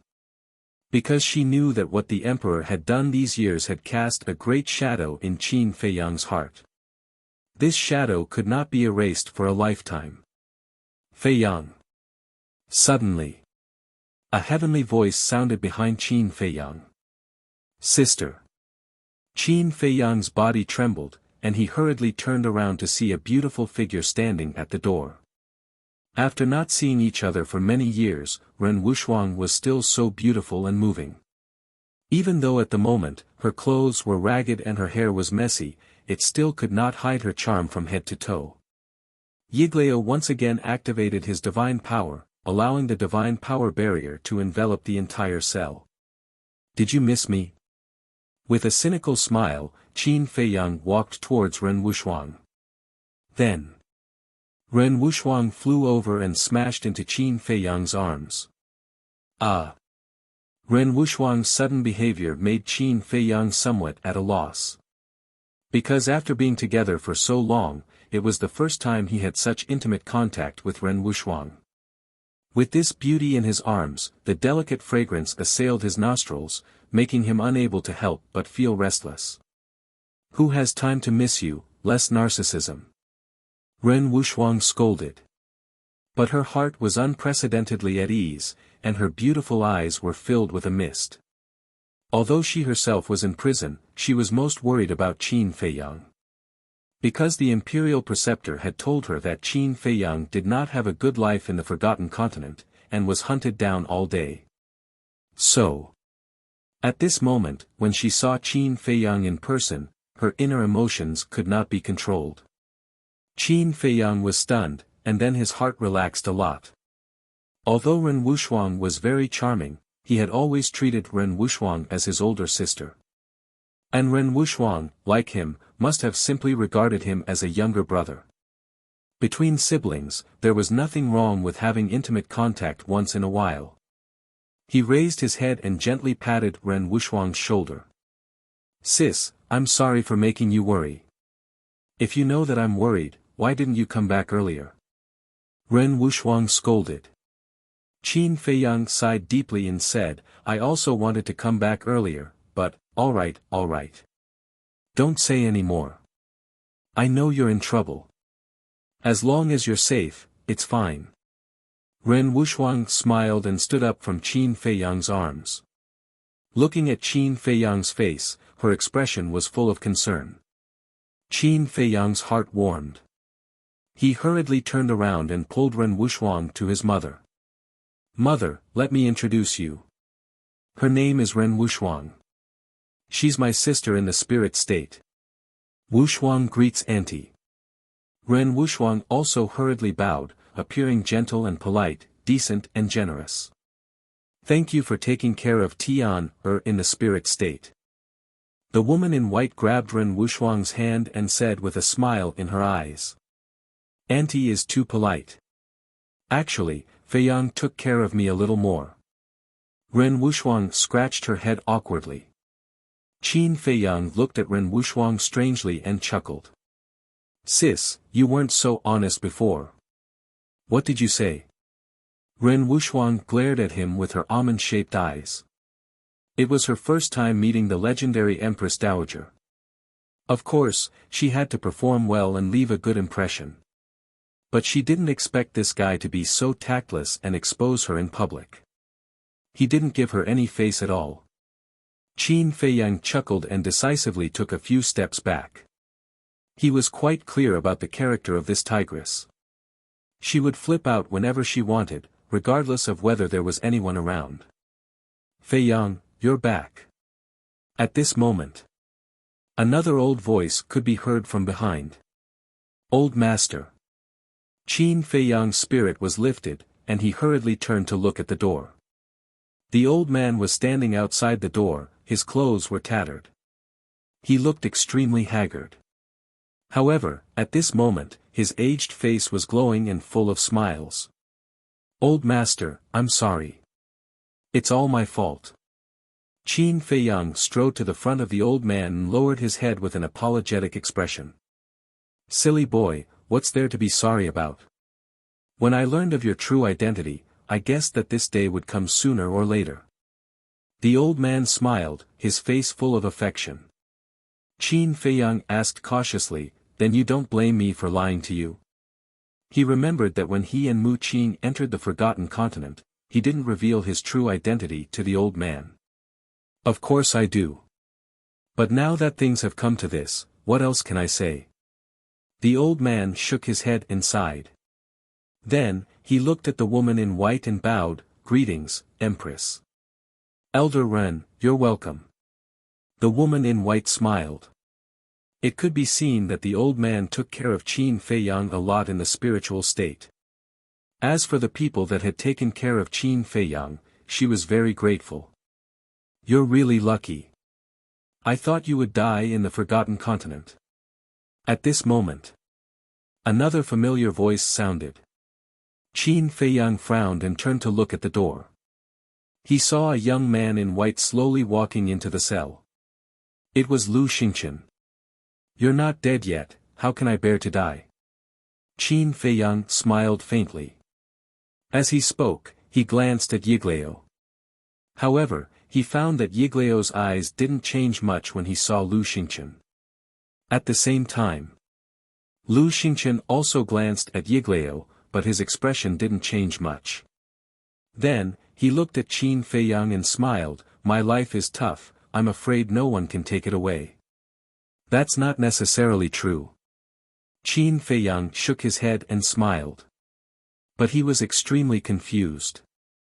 Yiglao did everything he could to save Lu Xingqian, but now that he saw Lu Xingqian in person, why didn't he do anything? What were these people trying to hide?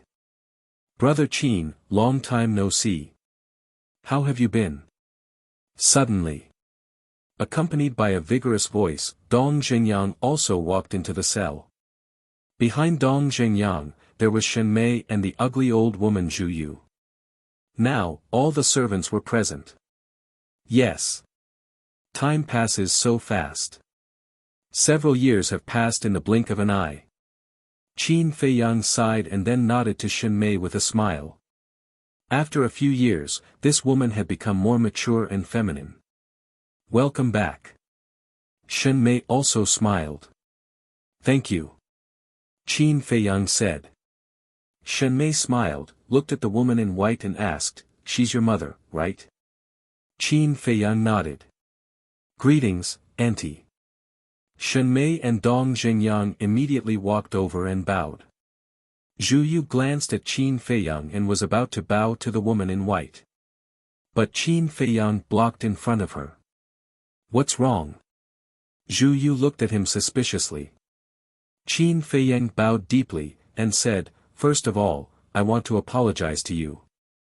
If it wasn't for me, you wouldn't have been locked up here." "It's fine." Zhu Yu waved her hand and waited for him to continue.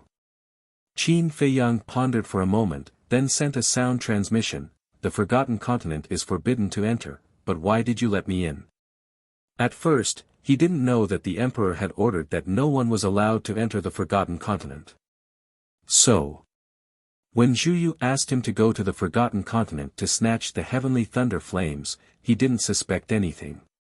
But later on, when he found out about these things, he felt that Zhu Yu's purpose was not simple. Later on, when he found out about the secret hidden in the heavenly thunder flames, he was even more convinced that Zhu Yu had other motives. He even suspected that Zhu Yu might also know the secret hidden in the heavenly thunder flames. If that was the case, then Zhu Yu's identity was definitely not as simple as it seemed on the surface. And hearing Qin Feiyang's question, Zhu Yu also replied without hesitation, "I just want you to go and gain experience." Gain experience? Qin Feiyang frowned. Gain experience was equivalent to nurturing. In other words, Zhu Yu's words meant that she was nurturing him. However, Zhu Yu privately asked him to go to the Forgotten Continent, which was disobeying the Emperor's orders. This was a capital offense. Risking her head to let him go to the Forgotten Continent to gain experience, how could this be justified? It was reasonable to say that their relationship was especially good. For example, he was some kind of relative of Zhu Yu. But back then, he and Zhu Yu didn't know each other at all. So in Qin Feiyang's view, Zhu Yu's reason was too far-fetched and not convincing at all. Qin Feiyang sighed, "Senior, I can basically conclude that you have no ill intentions towards me, and are really doing it for my own good. But it is precisely because of this that you should tell me everything." Zhu Yu was silent. "Senior, to tell you the truth, I already know the hidden secret of the heavenly thunder flame." I was also thinking, do you also know? Qin Feiyang said again. Already know? Zhu Yu looked at him in surprise. Yes.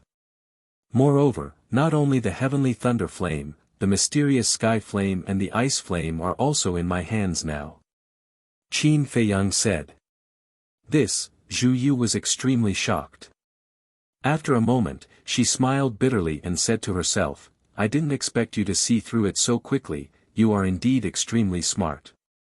But I'm sorry, I really can't say it now, because I don't want to affect you. But there is one thing I can tell you, I do know the hidden secret of the heavenly thunder flame. The reason why I asked you to snatch the heavenly thunder flame is precisely to let you enter that miracle. Zhu Yu said. Hearing these words, Qin Feiyang's heart trembled. Zhu Yu was indeed nurturing him. But why was this? They had no relatives or friends, they were complete strangers, what benefits did this have for her? However, Zhu Yu ignored him and walked towards the woman in white without looking back. Lu Xingchen looked at Zhu Yu, then looked at Qin Feiyang, and asked secretly, what did you and her say in secret? It has something to do with you. Qin Feiyang raised his head and looked at him from the corner of his eyes. All right, pretend I didn't ask. Lu Xingchen shrugged his shoulders with an innocent look on his face. Qin Feiyang looked at Lu Xingchen, his heart suddenly moved, and sent a sound transmission. Were you the one who went to the treasure pavilion to purchase medicinal herbs in the past few years?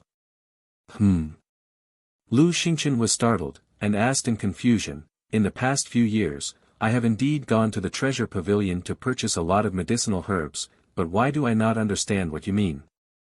Qin Feiyang said, the medicinal herbs I am talking about are the potential pill, the potential pill. This.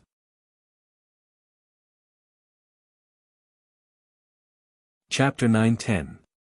Qin Feiyang sized up Lu Xingchen. Lu Xingchen's emotions were very sincere, and there was no trace of falsehood in them. But he didn't dare to believe Lu Xingchen. Because Lu Xingchen was a person who was better at disguising than him. So he couldn't judge whether Lu Xingchen was telling the truth or not. Cough cough. Suddenly, Yiglao, who had been silent the whole time, put his fist to his mouth and coughed. Everyone was slightly stunned and looked at him. And Dong Jingyang and the others only noticed this old man now. It was also only now that they realized that the lightning tribulation here was blocked by a barrier. And the owner of the barrier was this old man. Their hearts were suddenly set off by stormy waves. To be able to easily block these lightning tribulations, how strong was this old man's cultivation? At the same time, Yiglao glanced at everyone and said, although this old man doesn't want to ruin the atmosphere of your reunion after a long separation, this old man has to say something. It's not good to stay here for long, it's best to leave immediately.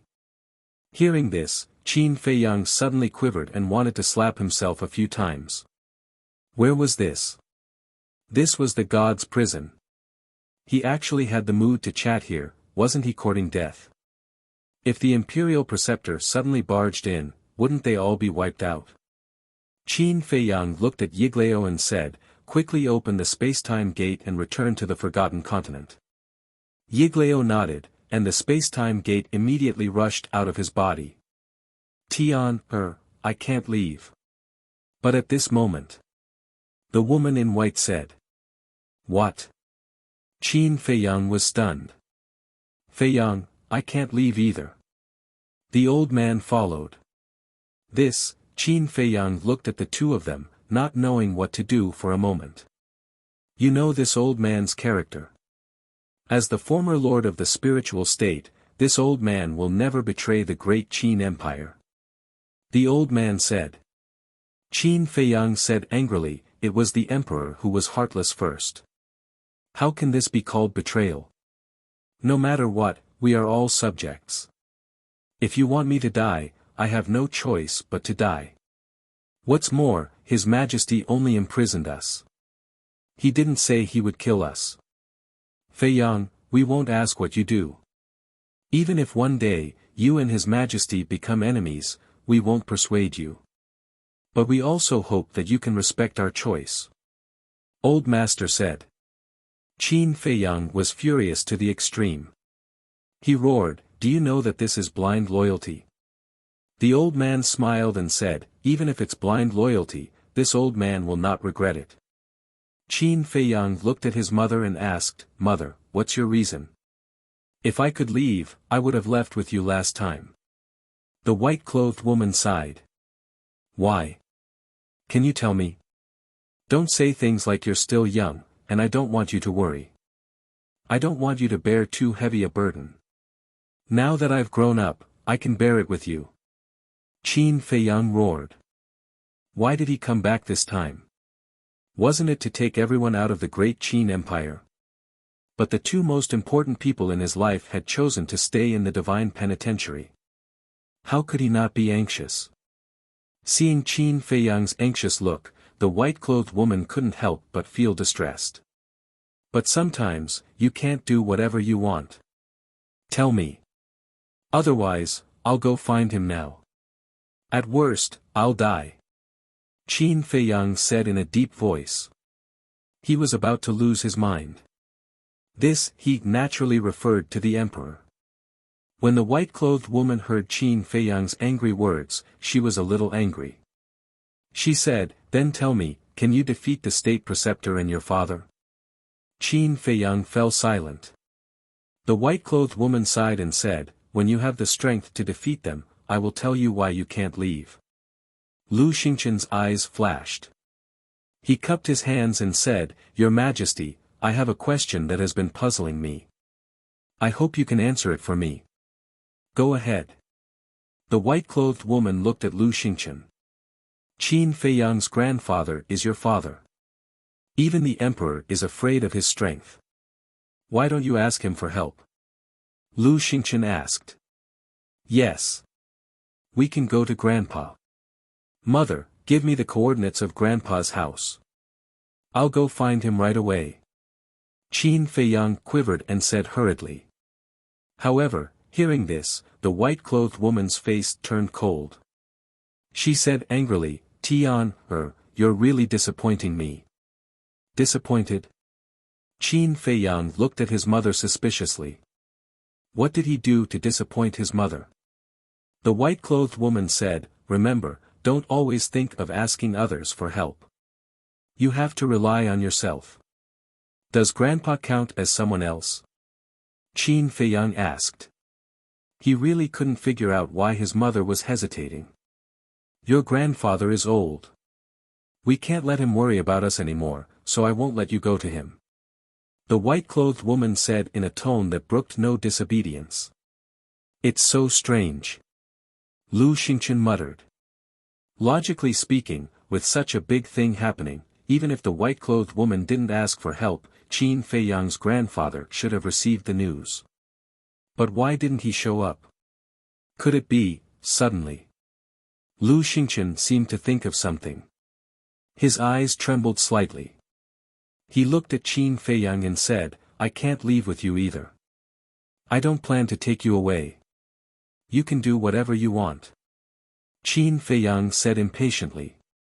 "You," Lu Xingqian immediately glared at him and said, "We used to fight side by side. Aren't you afraid of making me sad by saying this?" Qin Feiyang ignored him. Lu Xingqian was very embarrassed. He thought that Qin Feiyang would more or less ask why he didn't leave. But he didn't expect that he didn't ask anything. To be exact, he didn't exist at all. Why do I have to do this? He sighed secretly. But Qin Feiyang didn't care about Lu Xingqian, but it didn't mean that others didn't care. For example, Mu Qing, at this moment in the castle, was already anxious to jump over the wall. At the same time, Yiglao also looked at Lu Xingqian. Although he didn't say anything, his confused eyes proved everything. Lu Xingqian certainly noticed Yiglao's eyes, but he just smiled faintly. However, it was unknown whether the two of them were communicating in secret. Alas! Looking at the silent Qin Feiyang, the white-clothed woman sighed softly and said with a smile, Tian, mother is already very satisfied that you can come back to see mother. Don't delay any longer. Go quickly. Qin Feiyang closed his eyes in pain. Where's the commander of the Kirin army? Suddenly, Dong Jingyang's surprised voice sounded. As soon as he said this, everyone scanned the prison cell, but they couldn't find the commander of the Kirin army. Yigleo's expression changed, and he hurriedly said, Go outside and take a look. Lu Xingchen turned around and took a step out, landing in the corridor outside, and said in a deep voice, He's gone. Damn it. Yigleo's eyes darkened, and he hurriedly looked at Qin Feiyang and shouted, He must have slipped away when we weren't paying attention. Quickly erase his soul. He should have already informed the emperor and the state preceptor. You must leave quickly, or it will be too late. Lu Xingchen returned to the prison cell and urged. Yigleo waved his arm, and a palm-sized space-time gate floated in the air. Following closely. His index finger pointed in the air, and streams of divine power rushed out crazily. The space-time gate also suddenly bloomed with dazzling brilliance. Whoosh! It was also at this moment. Qin Feiyang finally opened his eyes, and two shocking murderous intents burst out. Ever since he took control of the commander of the Kirin army, it was only at that time that he peeked into the inner thoughts of the commander of the Kirin army. After that, he didn't peek. Because in his opinion, the commander of the Kirin army knew the horror of the slave seal, and shouldn't be rash. But he didn't expect that he would betray him at this time. However, just as he was about to erase the soul of the commander of the Kirin army, a series of steady footsteps suddenly sounded in the corridor outside. Could it be that he's here? Everyone turned pale with fright. What will come will eventually come. Qin Feiyang took a deep breath and looked up at the door. Everyone also gathered together and stared at the door. The footsteps were getting closer and closer. But they couldn't sense any aura, as if a ghost was walking in the corridor. After a few breaths. Finally, an old man in white who seemed to have an immortal aura appeared outside the door. State Preceptor. Immediately, everyone's pupils contracted. At the same time, State Preceptor stopped and stood outside the door. He glanced at Qin Feiyang and the others, and a bright smile appeared on his old face. You finally came back. Finally. His eyes fell on Qin Feiyang and he laughed. Isn't this just as you wish? Qin Feiyang said. Seeing State Preceptor in person, the tension in his heart disappeared. So, are you going to take the initiative to hand over Changshui and the castle, or do you want me to do it myself? State Preceptor looked at him with a smile. I want to ask, do you want Changshui and the castle, or do you want His Majesty? The woman in white walked out and stood beside Qin Feiyang, looking at State Preceptor and asked. Greetings, Your Majesty. State Preceptor bowed symbolically and said with a smile, It's me and His Majesty. The woman in white raised her eyebrows and said, I'm afraid it's you. I want to see His Majesty. State Preceptor shook his head and said, His Majesty is accompanying the little prince, and probably has no time to see you. The little prince? The woman in white frowned. Mother, don't you know? He and that woman gave birth to another Ryuko, and they named him Qin Haotian. They even built a Haotian palace for this Ryuko. Qin Feiyang said word by word. His eyes were filled with anger that couldn't be dispersed. What? The woman in white trembled, and her slightly aged cheeks turned pale in an instant. I told everyone to hide this from you, Your Majesty.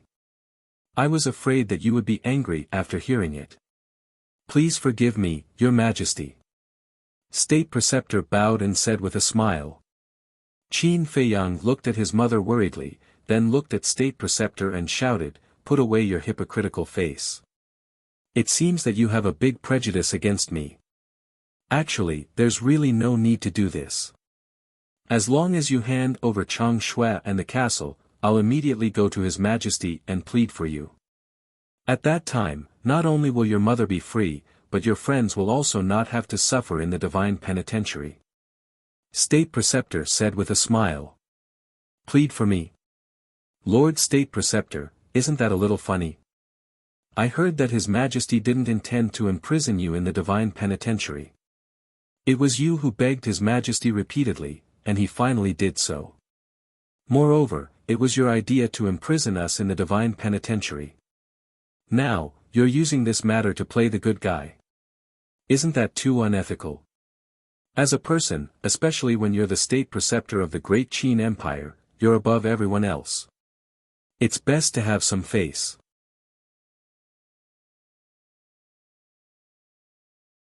Chapter 9-11. The imperial preceptor narrowed his eyes and looked at Lu Xingchen.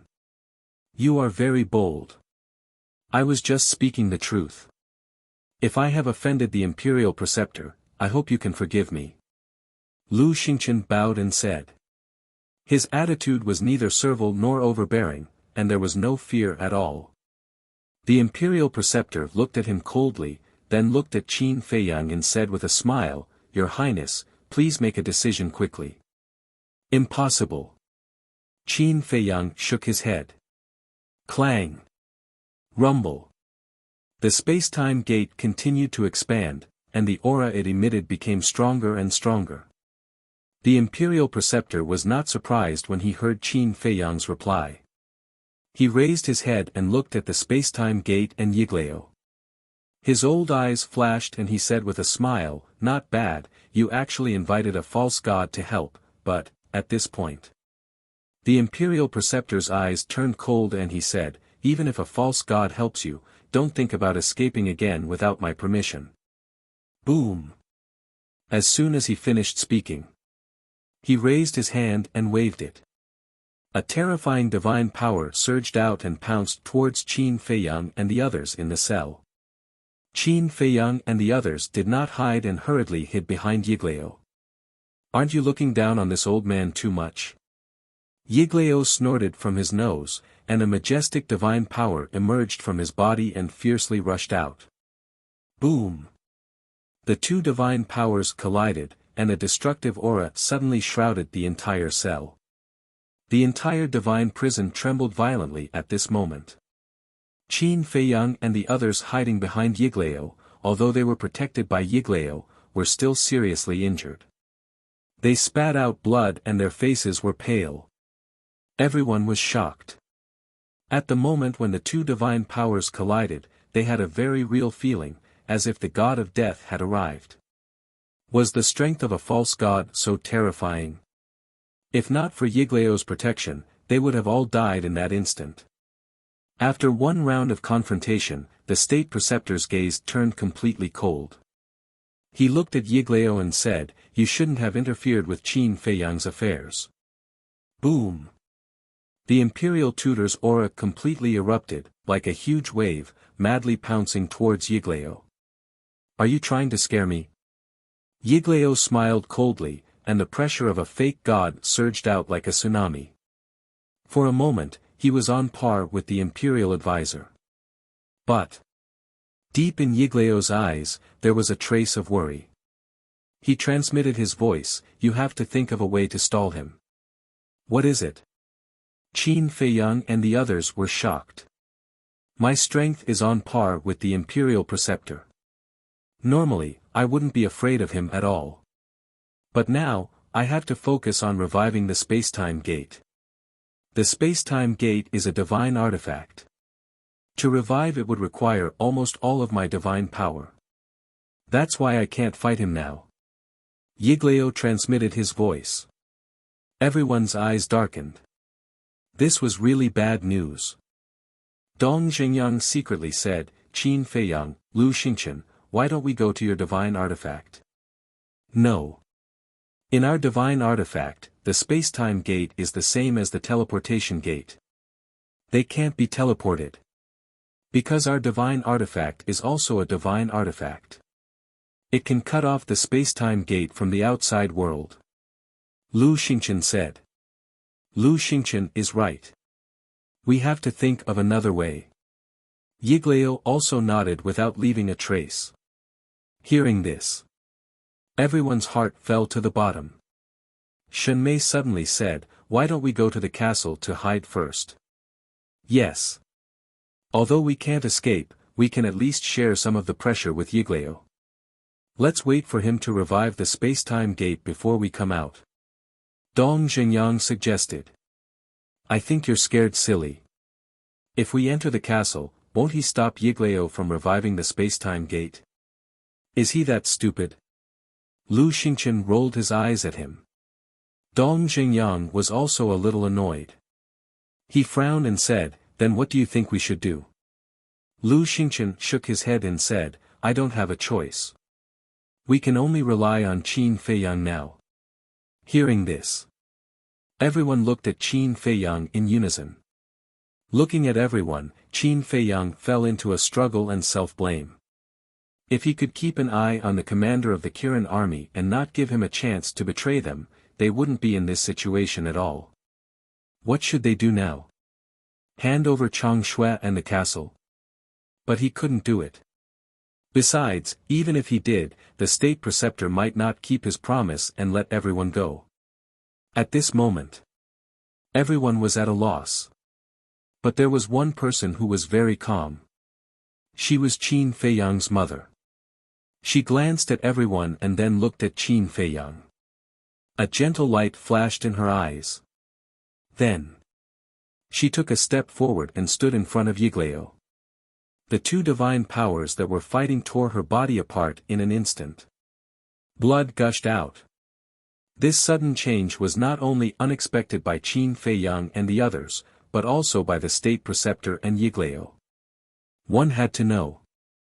Now the divine powers of the fake gods were clashing.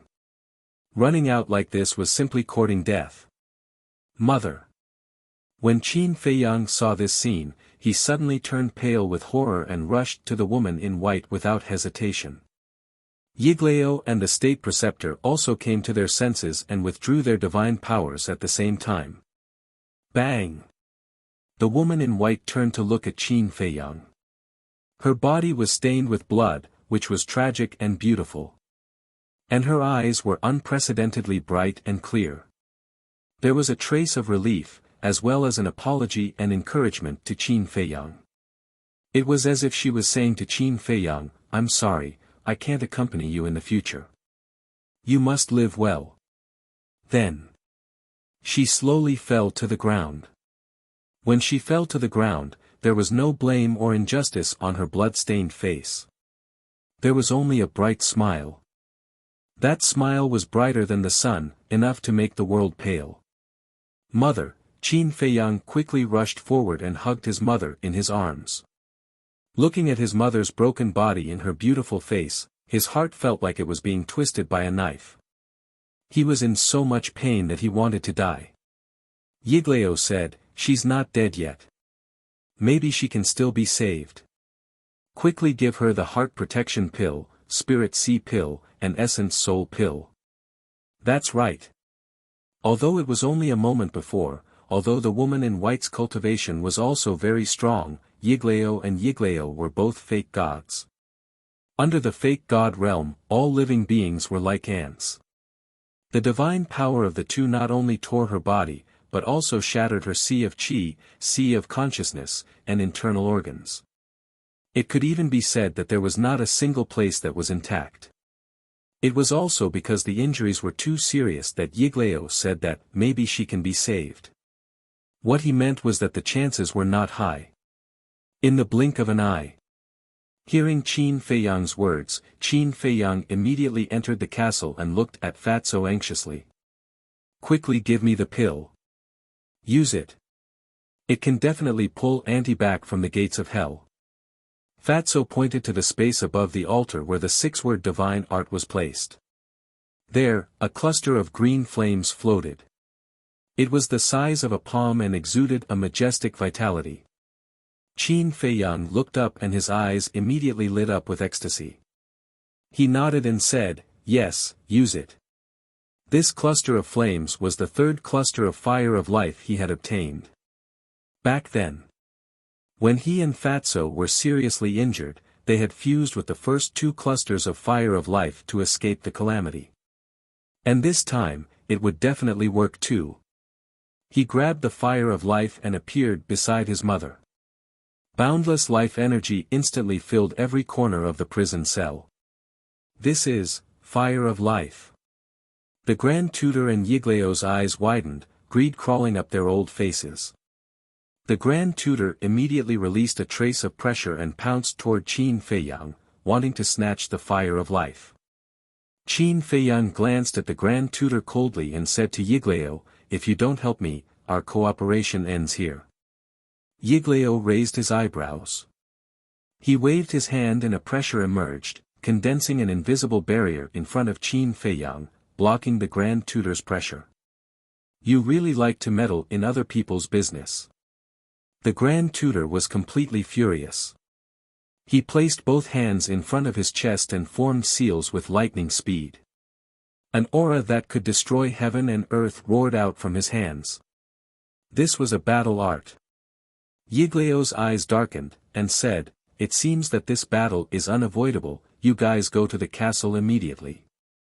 As he spoke, he decisively put away the gate of time and space. As long as the Grand Tutor did not stop, he would not be able to revive the gate of time and space. It would be better to fight first and see whose wrist was harder. Qin Feiyang also finally placed the fire of life into his mother's mouth. Immediately, that terrifying life force surged towards the white-clothed woman's limbs and bones like a tide. The wounds all over her body immediately began to heal at a speed visible to the naked eye. Seeing that his mother's condition was gradually stabilizing, Qin Feiyang finally heaved a sigh of relief. Shua! Suddenly, he stood up and stared at the Grand Tutor, saying, "Although my mother is no longer the Empress, she is still the Emperor's wife. How dare you hurt her? Hurt her? Let me tell you, if you don't hand over Changshui and the castle today, don't mention hurting her, I will kill her." The Grand Tutor laughed sinisterly, looking quite ferocious. "How dare you?" But at this moment, a loud and clear voice resounded in the prison of gods. It was filled with a majestic aura. "Your Majesty!" The Grand Tutor's body trembled, and he quickly turned around to see a middle-aged man standing in the corridor in front of him. This man wore a dragon crown on his head and a dragon robe on his body. His whole body was surrounded by golden light, exuding a vast aura. His face was cold, and his eyes were full of spirit. That 7 feet tall body was like an unreachable giant mountain. An invisible pressure covered the sky and covered the earth. Even the Grand Tutor, who was a false god, could not help but lower his head, looking extremely respectful. "Greetings, Your Majesty." The Grand Tutor bowed. The Emperor took a step forward, and every step seemed steady and powerful. Beside the Emperor, there was a middle-aged man in purple armor, who was the commander of the Kirin army. Obviously, the Emperor was called by the commander of the Kirin army. The Grand Tutor glanced at the Emperor, and then looked at the commander of the Kirin army, with a faint cold light in his eyes. At the same time, the old lord and the others in the cell listened to the approaching footsteps and held their breaths. But Qin Feiyang's eyes were full of disgust. A few seconds later, the Emperor finally reached the door of the cell and turned around to look at Qin Feiyang and the others. "Greetings, Your Majesty." The old lord and the others knelt down and kowtowed. Lu Xingqian frowned, but in the end, he also knelt on the ground. Only Qin Feiyang and Yigleo did not do anything. Yigleo was a false god, and he was not a subject of the great Qin Empire, so he did not need to kowtow. As for Qin Feiyang, he only hated the Emperor, so of course he would not kowtow. You're tuning into the Han Li's Wuxia Chronicles YouTube channel. We're so grateful for your support, and don't forget to subscribe to join us on this incredible journey through captivating stories. Your generosity through donations truly makes a world of difference, as it's the primary source of revenue that allows me to expand and enhance this channel for you. Thank you from the bottom of my heart for being a part of this adventure.